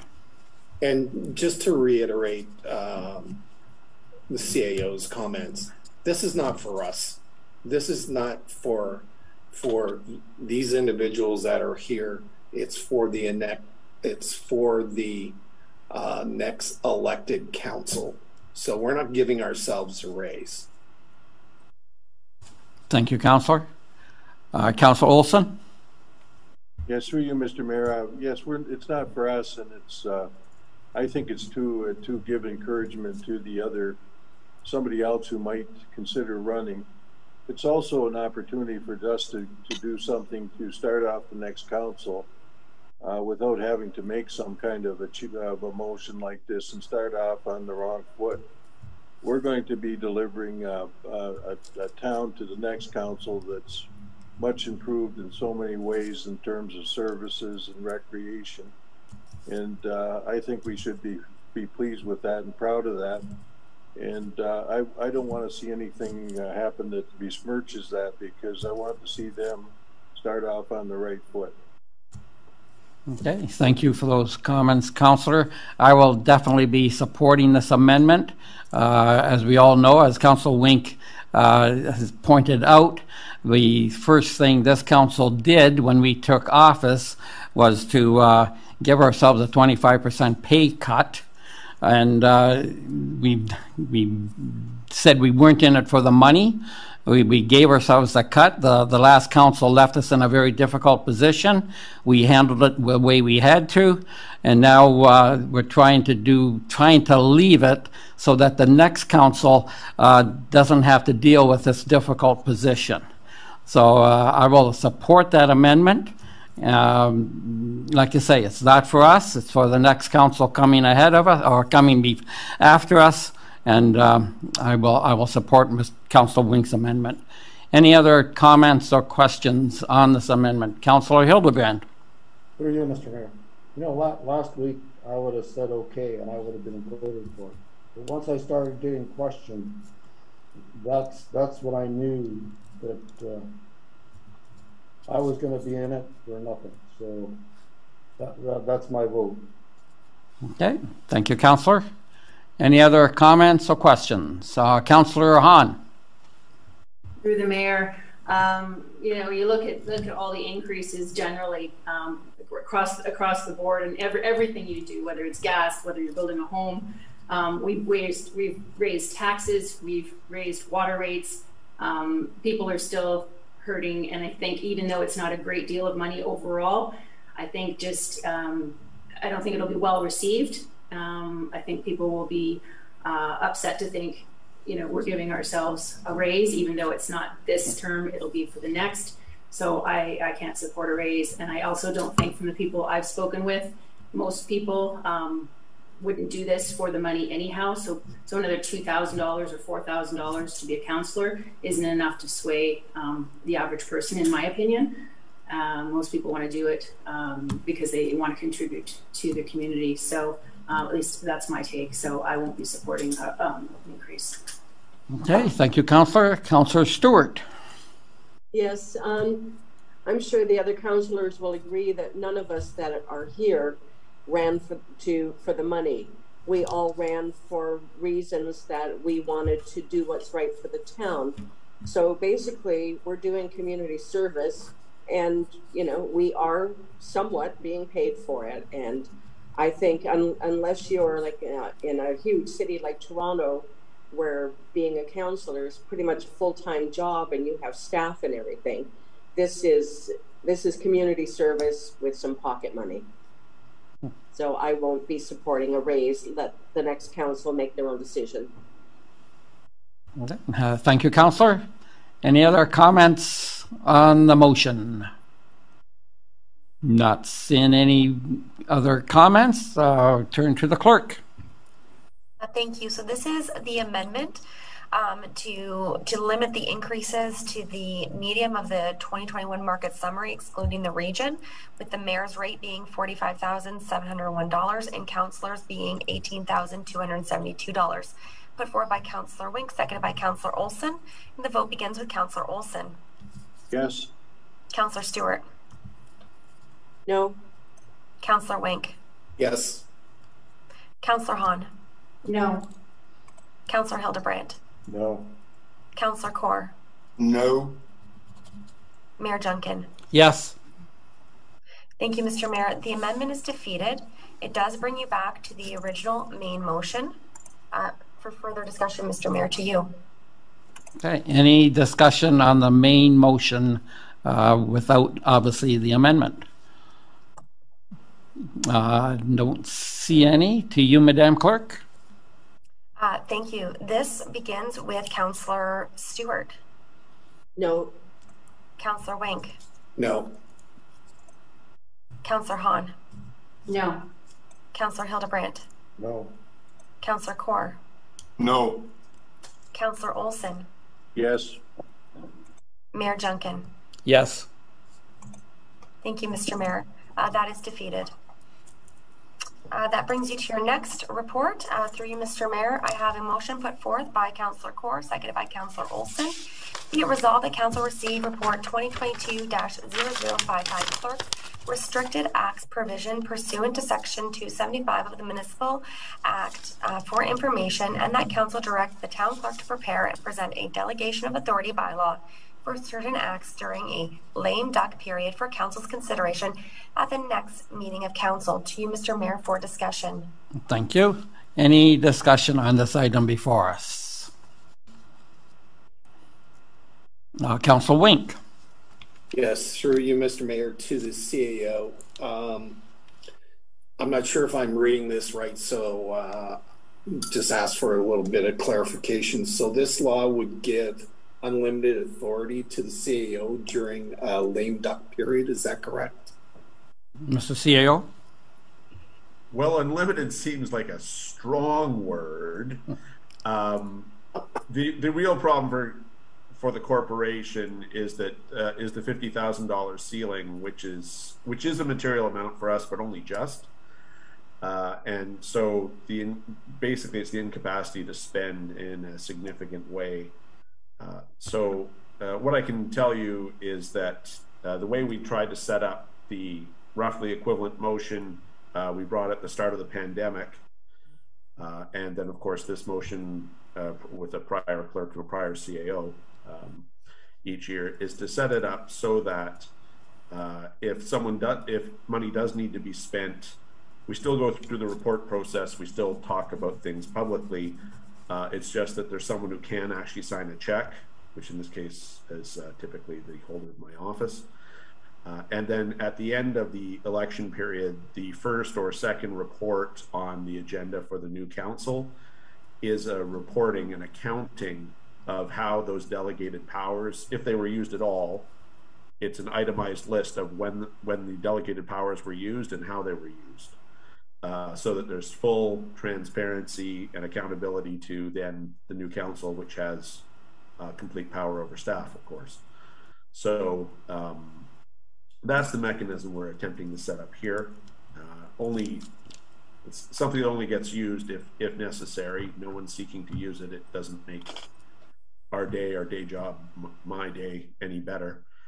And we go through the usual process of debate and discussion, and then what I can say, because I've done this before, albeit somewhere else, is that I simply listen to what the elected officials say, and if the majority of them think the expenditure is a good idea, then we'd respect that, and if they don't, then we wouldn't. So it doesn't look substantively different, really, but it does allow the corporation to carry on, because the alternative is that no one has the power and there's no responsible person behind the wheel, which I would submit to you is not a good alternative at all. Accordingly, this is a routine practice in the municipal world and what we're aiming for. So through you, Mr. Mayor, I believe with the last council, when they went to lame duck, before they went to lame duck, they had a provision to CAO, and that 50,000 was increased to 100,000. Can someone correct me or on that one? Mr. CAO, you weren't here. Perhaps we go to another staff member, or would you know that answer? Well, I don't know the answer. If something of that nature was going to make this more palatable to this council, then please, by all means, but pick a number higher than that, because I can buy a nice pickup truck for $100,000 in this world. So, you know, like $250,000 or something. Not for me, I guess it's not for me to tell you the number, but if you do want to place a cap on that, I would suggest a little higher than 100. Okay, thank you. Does the treasurer perhaps recall what that may have been? She was around at that point. Yes, I was just going to ask, Madam Treasurer, do you remember such a step taken by the last council just before they went into lame duck? Yeah, so through you, Mr. Mayor, no, I don't have the number on hand. Sorry. Through you, Mr. Mayor, I'm not aware of that either. However, I can certainly endeavor to look backwards at past council meetings and try to determine whether or not a cap was placed. And I can certainly revise the bylaw, which council is directing me to bring forth to the next meeting with a potential cap. And I will discuss that with Mr. Cribbs and Ms. Quinlan Murphy. Councillor Wink? Yeah, I just would like some input from other councillors, what they're thinking at this point. Okay, thank you. Well, my take on this is that we've had dealings with the CAO for the last 2 years. He's been in business in the municipal world over 20. I don't believe he has any convictions of fraud. Zero. Thank you, Mr. CAO. So I myself do not think that it's a big leap of faith to just pass this as it is. He's got to be under council scrutiny. It's just that he's the one that is going to be able to sign the checks. And then, like he says, when a new council comes into being, it again is put forward to them as to the expenditures that were written. I'm sure that the other staff members, Teresa, the Director of Finance and what have you, we all know them to be extremely honorable people. So myself, I don't consider this to be a leap of faith to give the to pass this as it is, but that's my feelings. Any other council members? I see Councillor Hahn. Through the mayor, as per the clerk, with the details she's just provided, is there any reason why we can't defer this to the next meeting? Is this imperative that this is done now? It would seem like this would be something that we could push off for more information, and also have a numerical value put into it as well for a future meeting. Certainly, at this point in time, this is not critical to pass tonight. If council so wishes, they can defer and I can bring it back to the next meeting. Thank you. Okay, thank you. Be looking for a mover for that. Is there a mover for this motion? Got Councillor Hahn, and we need a seconder. Councillor Stewart. Okay, so this would be a motion to defer, considering the matter until the next meeting. Council can discuss that. Okay, thank you. Any discussion, Councillor Olson? Yes, Mr. Mayor, through you. This is a well-established practice, subject to plenty of internal controls, and there's no need to defer this. I'm going to vote against that. Okay. Thank you, Councillor. Any other comments before we call the vote? I'll ask that we turn to the clerk. Thank you. I do see Councillor Hahn has her hand up. Oh, I'm sorry, Councillor Hahn. Yes, through the mayor. Well, as per the clerk's suggestion, we would want to put a numerical value, and I believe that was also the suggestion of the CAO. So, and that was a suggestion that would come back at a future meeting. So, because we don't have that decided at this point in time, unless we're going to hum and haw this for some time tonight, which doesn't seem to be imperative, then it would make probably more sense to defer this when we have a number in front of us. Hence the reason for putting this motion of deferral forward. Okay, thank you, Councillor. Any other discussion? Not seeing any. We'll go turn to the clerk. Thank you. The vote will begin. This is for the motion to defer consideration. The vote begins with Councillor Stewart. Yes. Councillor Wink. Yes. Councillor Hahn. Yes. Councillor Hildebrandt. Yes. Councillor Kaur. Yes. Councillor Olson. No. Mayor Junkin. No. Thank you, Mr. Mayor. That does carry, and the report will be brought back forward to the next meeting. To you, Mr. Mayor, our next item on the agenda is a motion being put forth by Councillor Olson, seconded by Councillor Kaur. Be it resolved that Council receive Report 2022-0083 Procedural Bylaw Update for information, and that Council approve in principle the updated procedural bylaw as presented, and that council direct the proposed bylaw be presented to council for a first, second reading at their next regular meeting, and that the clerk be directed to provide notice in accordance with the town's notice policy prior to presenting the bylaw for its third reading and adoption. To you, Mr. Mayor, for discussion. Okay, thank you, Madam Clerk. Any questions, comments on this motion? Not seeing any hands. To you, Madam Clerk. Thank you, Mr. Mayor. This vote will begin with Councillor Wink. Yes. Councillor Hahn. No. Councillor Hildebrandt. No. Councillor Kaur. No. Councillor Olson. Yes. Councillor Stewart.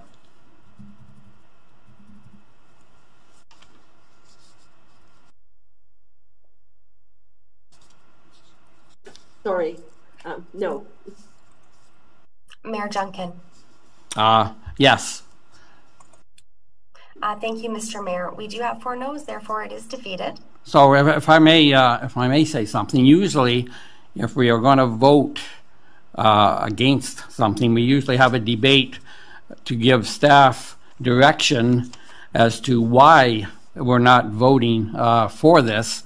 Obviously, we've already had the vote, but I would have thought myself that if you weren't going to vote for this, I thought perhaps council would have given staff an indication as to what they found wrong with the work, so it could be brought up to their standards as such. Madam Clerk, seeing as we have had the vote and it is a no and it's carried, I take it that this is either what's the next step for this particular bylaw? Thank you, Mr. Mayor. The matter, as you have indicated, has been disposed of. It has been defeated. Our current procedural bylaw does indicate that a member of council could, at the exact same meeting that something was brought up, bring a motion to reconsider. And if that was to pass, then I could bring this report back for reconsideration at the following council meeting. If that does not happen tonight and nobody wishes to reconsider, then this matter has been disposed of, and it would require a 2/3 majority vote at a different meeting to resurrect this at some other point in time. I defer to the CAO if he has any other advice. Mr. CAO? The clerk has identified the only way forward. This was an action item in the strategic plan. You ordered us to bring this to you. There were specific items that you also voted on and ordered us deferred to the spring of 2022, and we have brought them back in compliance. This report satisfied 4 or 5 motions, and there were a number of pieces in it. The important part of the mayor says is we need to hear your debate, your thought, or what you're unhappy with, to be able to serve you better. So I walk away not knowing if it was the proposed move to Tuesday nights, if it was the capacity to be able to amend and have reports beside delegations, as worked well this evening. Which part was fatal to it?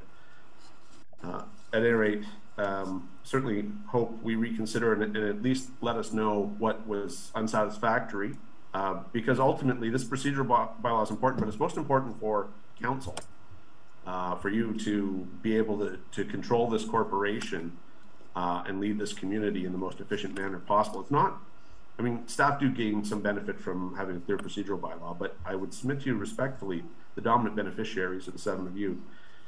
And I don't think any of us know why this was just defeated. Okay, thank you. But before I go to you, Councillor Wink, we've already voted on this. So, Madam Clerk or Mr. CAO, is it now? I would think I put forward that it's too late now, or is that Madam Clerk? If you wish to reconsider, you're capable of doing that. I see. but it has to be someone who voted for, well, the rules and reconsideration, ironically, were one of the things we suggested changing. Ours don't currently read properly. And the way the system's supposed to work is that to reconsider, someone who supported a proposition wants to change his or her mind and needs to be one of the people who suggest the reconsideration. It's not exactly what our current procedural bylaws, it's not what our current procedural bylaw says. Okay. Yeah, so if council so chooses to reconsider and pass a reconsideration motion tonight, any member of council can move and second that. At the following meeting, I would bring the same report with the same motion and certainly would welcome council's feedback, and certainly council can make amendments. Perhaps it is Tuesday nights, so council can say that they approve the document in principle subject to the following amendments. One, that meetings happen on Monday nights, for example. I would document all of those amendments, and once we know that, I would be bringing forth the amended bylaw for its first and second reading. Council would then have another opportunity to take a look at that bylaw and further direct the clerk to make further amendments, and then I would be bringing it for its third and final reading with adoption, and again, council would have another kick at the can. So either council can bring a motion to reconsider, otherwise the matter is disposed of. Okay, thank you. So what we need is someone who voted no to put forward a motion of reconsideration. If that isn't put forward, then the matter dies. Councillor Wink? Yes, so I'd like to make a comment. There's a lot of items and things within this bylaw that we haven't discussed. There was some who wanted that were satisfied with the report, but obviously there's certain things in this report that other members of council didn't like. I'm not sure if it's everything in the report or just one or two things in the report, but we probably should have approached it in a different way and divided it on every item. So whether it's curfew, agenda limits, delegations, each one we would have had a comment on, but there's a lot of work put into this report, and it's to help us and the next council. I would put through a motion to reconsider and have it brought back to the next council meeting, and we deal with each item individually, whether we want it or not. So, for example, one councillor might not have wanted the meetings moved to Tuesday and defeated the entire motion. But maybe we would have been okay with some other things, or maybe there was some compromises that could have been done. But I'm sorry to flat out know this without discussion. Just doesn't sit right. Okay, thank you, Councillor Wink. Councillor Hahn? Through the mayor, the reason I voted no was because I'm of the opinion that we've only got 5 or 6 months left or something like that. So this would be decisions that I think that the next council would make. So for us to, for example, change the date from a Monday to a Tuesday, well, why would we determine what the next council is going to want for their day of council, or that we're going to move from 9 to 9:30 for curfew? Again, why would we make that decision 5 or 6 months out? Why would we not allow the next council to decide that? So for me, it made sense to vote no. Thank you, Councillor. Oh, I'm sorry, Councillor Wink. Yeah, so just to make comment on that, like think of all of this council when they first started out. They didn't have a clue on any of this. So what we're trying to do is set it up to make things a little easier and more successful for the next council. They don't have a clue on how many pages they're going to read and for a meeting, and how much prep is required, and they don't know delegation limits and whatever. So I think this change in bylaw is trying to set the next council up for success and not having to make all those decisions that we, in all honesty, have an opinion on. Thank you, Councillor. Going back to Councillor Hahn's comment, I remember when we discussed this, whether it be 6 months ago or 8 months ago, and we were discussing the Tuesday night option, the reason it didn't pass then... Can I have a point of order? Yes, go ahead. To the clerk, are we debating, or what are we debating here? The vote was no, and you're asking for someone to step up, yes or no, they want to change their vote, right? Are we supposed to be debating? Councillor, Madam Clerk, want to make a ruling on that, please? Through you, Mr. Mayor, the ruling would come from the mayor. However, I understood that Councillor Wink was considering bringing a motion to reconsider to bring the item back to the next meeting, and that's the discussion or debate is around whether or not a motion to reconsider should be brought on the floor. Councillor Kaur is correct. We would need a seconder. I would just be looking for Councillor Wink's confirmation that he did, in fact, wish to bring that as a motion. Excuse me. Go ahead, Councillor. Isn't the one that said no has to bring it back? Am I correct? Through you, Mr. Mayor, our current procedural bylaw that is currently in effect indicates that any councillor who voted positively or negatively can bring a motion to reconsider. The motion to reconsider has to occur at the same night as the meeting that the decision was made. So it has to be today at this meeting to be able to reconsider it at the following meeting. The procedural bylaw that I have recommended here would indicate that the councillor who voted in the affirmative, whichever way passed, would have to bring it. So it's a little bit different. Okay, thank you. Okay. So if Councillor Wink wants to bring the motion forward, he's allowed to this time, Madam Clerk? If you would like to bring a motion to reconsider, tonight would be the night to do that. Yes. Councillor Wink? So I'd like to make a motion to reconsider to bring it back at the next meeting where we can look at each item individually and vote on each item as opposed to the bylaw as presented in whole, which obviously was defeated. Okay, thank you, Councillor. Is there a seconder on this motion? And there is no seconder. Thank you. I have noted that there is no seconder, and that disposes of the matter, and we would be moving on through you, Mr. Mayor. Okay, thank you very much, Madam Clerk. Continue. Thank you, Mr. Mayor.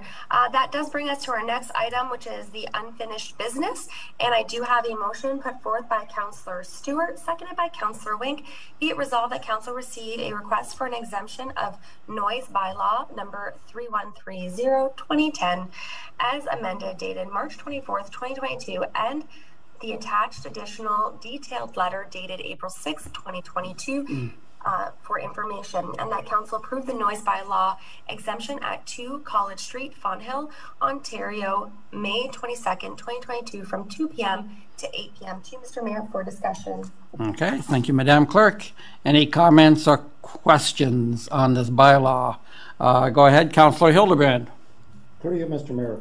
One of the comments was with regards to the motion or the suggestion that Councillor Wink made at the last meeting that the resident be responsible to contact all the residents on College Street to get his approval. I think if I got that right, Councillor Wink, you can correct me if I was wrong.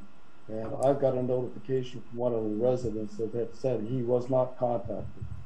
So I just want to check with Councillor Wink whether that was a question he left.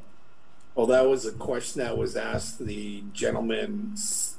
There was nothing that we put back on the person saying, you know, contact the residents. He contacted a number of residents and said that they were all in the affirmative, but I'm questioning whether or not he contacted everyone within this half of his street and half of Emmett Street and the people on South Pelham.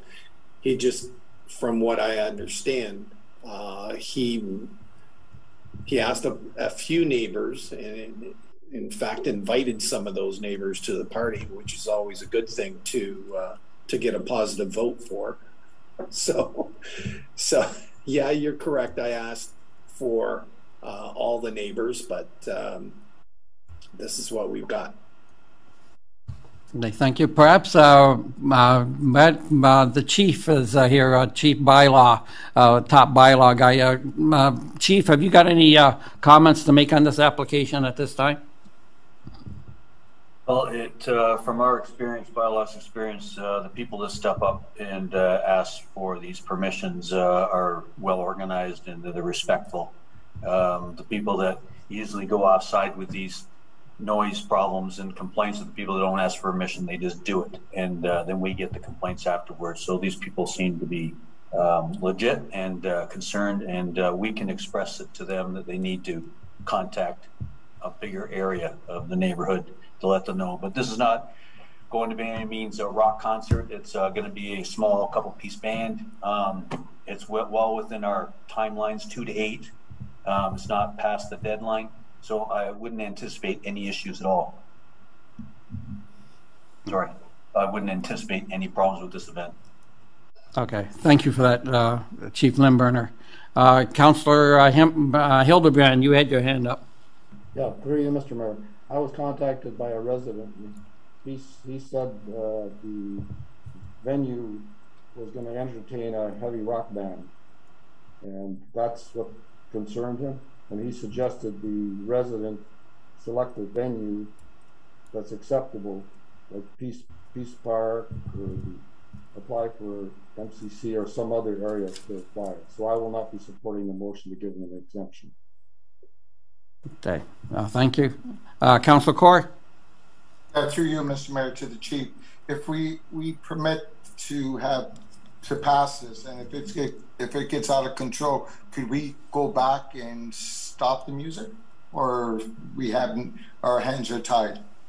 Through Mr. Mayor, no, we always have that option. So if we grant permission to have this and it gets too large or too loud or out of control, then we definitely, and the police also have the ability to go in and mitigate it. Councillor Corr? Thank you. Thank you. Sir. Any other questions or comments? Councillor Olson? Yes, through you, Mr. Mayor. I'll vote in favor of this because I think it's a small, respectful request, and I think the people that live down there, they put up with us at the Peace Park, and they have our music at night. The least we can do is allow somebody to enjoy a birthday party. Thank you. Okay, thank you, Councillor Olson. After hearing the chief saying that we do have a recourse if things get out of hand, and the fact that this gentleman has indeed come to the bylaw to ask for a permit, I'm also going to support this application at this time. Any other questions or comments before we ask the clerk to conduct a vote? Not seeing any. Madam Clerk? Thank you. The vote begins with Councillor Wink. Yes. Councillor Hahn. Yes.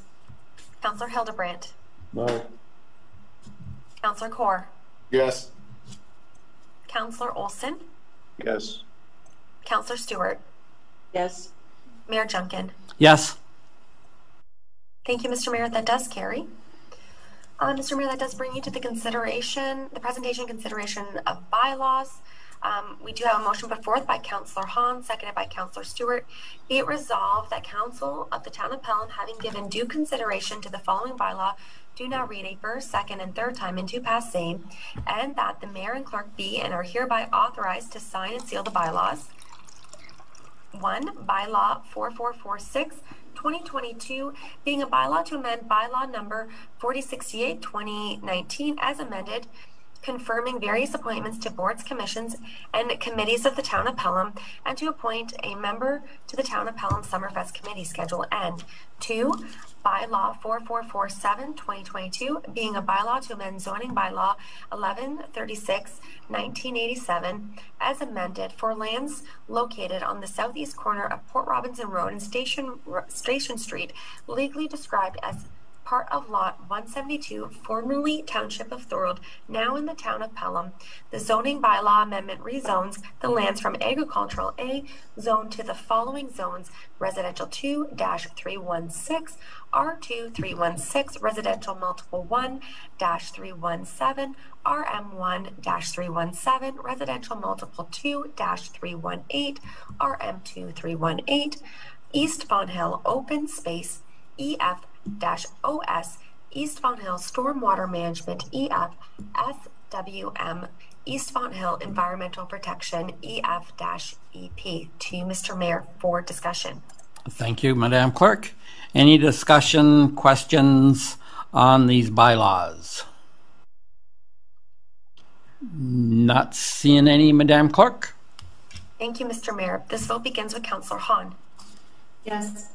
Councillor Hildebrandt. Yes. Councillor Kaur. Yes. Councillor Olson. Yes. Councillor Stewart. Yes. Councillor Wink. Yes. Mayor Junkin. Yes. Thank you, Mr. Mayor. That does carry. Mr. Mayor, that brings you to item 14, and we do have a notice of motion from Councillor Wink regarding the MCC parking. To you, Mr. Wink. Councillor Wink. Yes. So at the next meeting, I will be bringing a motion regarding the MCC parking and requesting staff report on options with respect to parking. Just to, we've talked about this long enough. We've waited for the report. We've received the report, and now it's time to start putting something in action, hopefully before the end of our term of council. Okay, thank you for that, Councillor Wink. Back to you, Madam Clerk. Thank you, Mr. Mayor. I do have a motion put forth by Councillor Hildebrandt, seconded by Councillor Olson. Be it resolved that the next portion of the meeting be closed to the public in order to consider a matter under Section 239(2) of the Municipal Act as follows. B, personal matters about an identifiable individual, including municipal employees. D, labor relations or employee negotiations. And K, a position, plan, procedure, criteria, or instruction to be applied to any negotiation carried on or to be carried on behalf of the municipality or local board, one item, non-unionized staff. And Section 239(3) of the Municipal Act. B, an ongoing investigation respecting the municipality, a local board, or a municipally controlled corporation by the ombudsman appointed under the Ombudsman Act, an ombudsman referred to in subsection 223.13(1) of this Act, or the investigator referred to in subsection 239.2a. One item, file number MO4-01-2021. To you, Mr. Mayor, for discussion. Okay, thank you, Madam Clerk. Any discussion about going into closed session? Not seeing any, Madam Clerk. Thank you, Mr. Mayor. The vote begins with Councillor Hildebrandt. Yes. Councillor Kaur. Yes. Councillor Olson. Yes. Councillor Stewart. Yes. Councillor Wink. Yes. Councillor Hahn. Yes. Mayor Junkin. Yes. Thank you, Mr. Mayor. That does carry. If you can give the Clerk's Department just a few moments to ensure that we've stopped the recording and the live streaming, I would appreciate that.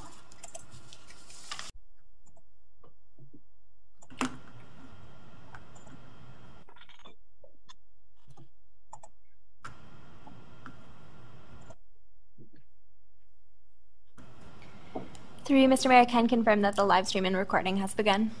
Okay, thank you, Madam Clerk. Thank you, Mr. Mayor. I do have a motion put forth by Councillor Wink, seconded by Councillor Kaur. Be it resolved that Council adjourn the in-camera session and that Council do now rise with report. To you, Mr. Mayor, for discussion. Okay, any discussion on this motion? Not seeing any, Madam Clerk. Thank you. This vote begins with Councillor Kaur. Yes. Councillor Olson. Yes. Councillor Stewart. Yes. Councillor Wink. Yes. Councillor Hahn. Yes. Councillor Hildebrandt. Yes. Mayor Junkin. Yes. Thank you, Mr. Mayor. That does carry.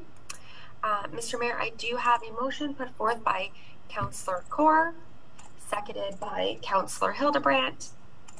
Be it resolved that Council direct the Chief Administrative Officer to provide both the Town of Fort Erie and Township of Wainfleet formal notice to terminate the current intermunicipal employment relationship with respect to the town solicitor agreement effective December 31st, 2022, and that Council authorize and direct staff to negotiate and enter into an intermunicipal employment relationship agreement with the Township of Wainfleet, whereby the town solicitor position will be shared amongst the Town of Pelham for 4 days a week and the Township of Wainfleet for 1 day a week effective January 1st, 2023, and that Council directs staff to complete all work reasonably required to accomplish the same.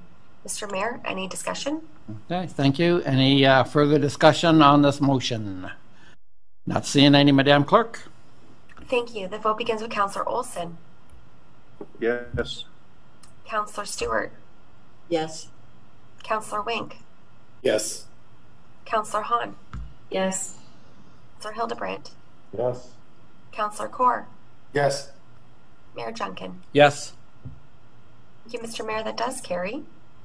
I do have a motion put forth by Councillor Olson, seconded by Councillor Hahn. Be it resolved that the Chief Administrative Officer be and is hereby authorized to undertake any direction provided during the in-camera meeting on April 19th, 2022. To you, Mr. Mayor, for any discussion.